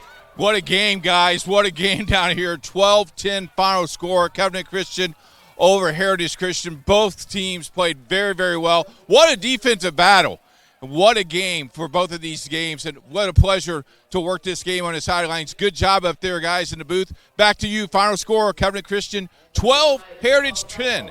See you, guys. Thank you very much, Keith. And this was a thrilling. What a great way to get ready for next week. And I think this was easily our best game of the year, if I'm not mistaken. Yeah, we've had some good games this year, but this one came down to the wire. And, man, what a game to do, with Jonathan and Jerry, our producer, and Riley, the cameraman, and the guy on the sideline, Coach. You look at these two teams, Heritage will be at LaPel next week, and Covenant will be home against Shortridge. So here comes that final look, and this is what did it. It was Trey Flatt lined to the right side. As the tight end, he got some separation from the defender, and Frazier was able to just lay it in there. But unfortunately, Holsapple wasn't able to connect on the extra point. I think they'll find a way to live with it. Yes, yeah, but not if Heritage would have came down and kicked a field goal to win this. But man, what a game! The final drive for Heritage Christian, or for Covenant Christian, was a 10-play drive that started on their own 29-yard line at the 7:31 mark, and then the TD pass from Frazier to Trey Flatt to seal the victory for the Covenant Christian Warriors. Jonah Bronger finishes 25 carries, 128 yards. Austin Frazier, 12 of 17 for 156 and a touchdown. And next week, Bill, Speedway and Park Tudor. Speedway and Park Tudor. At Park Tudor, like I said a couple of years ago, we'll have those two teams at the Victory Field playing on the baseball diamond there. What a great thing to do, playing football at Victory Field. And, Park Tudor comes out with a one or 2 point victory. Craig Collins and I had the call on that one. So, it's going to be another exciting game next week with Park Tudor and Speedway. And we will see both of these teams again before the end of the year. In a couple weeks' time, we will see Covenant Christian and Traders Point. The week after the final game of the regular season, Heritage Christian and Sheridan. But until then, we'll see you next week in Speedway and Park Tudor. And so on behalf of Debbie Myers, our biggest fan, Christy Lubeck giving us some scorer updates, Keith Myers on the sideline, Jerry Collins, our producer, Riley Thomason enjoying the warm weather on the outside, and our statistician, Eliza Richardson, and Bill Ludlow, color commentator. I'm Jonathan Mathis, signing out from the Eagles Nest on Indianapolis. Covenant Christian is your winner, 12-10 on Indiana SRN, where you're always in the game.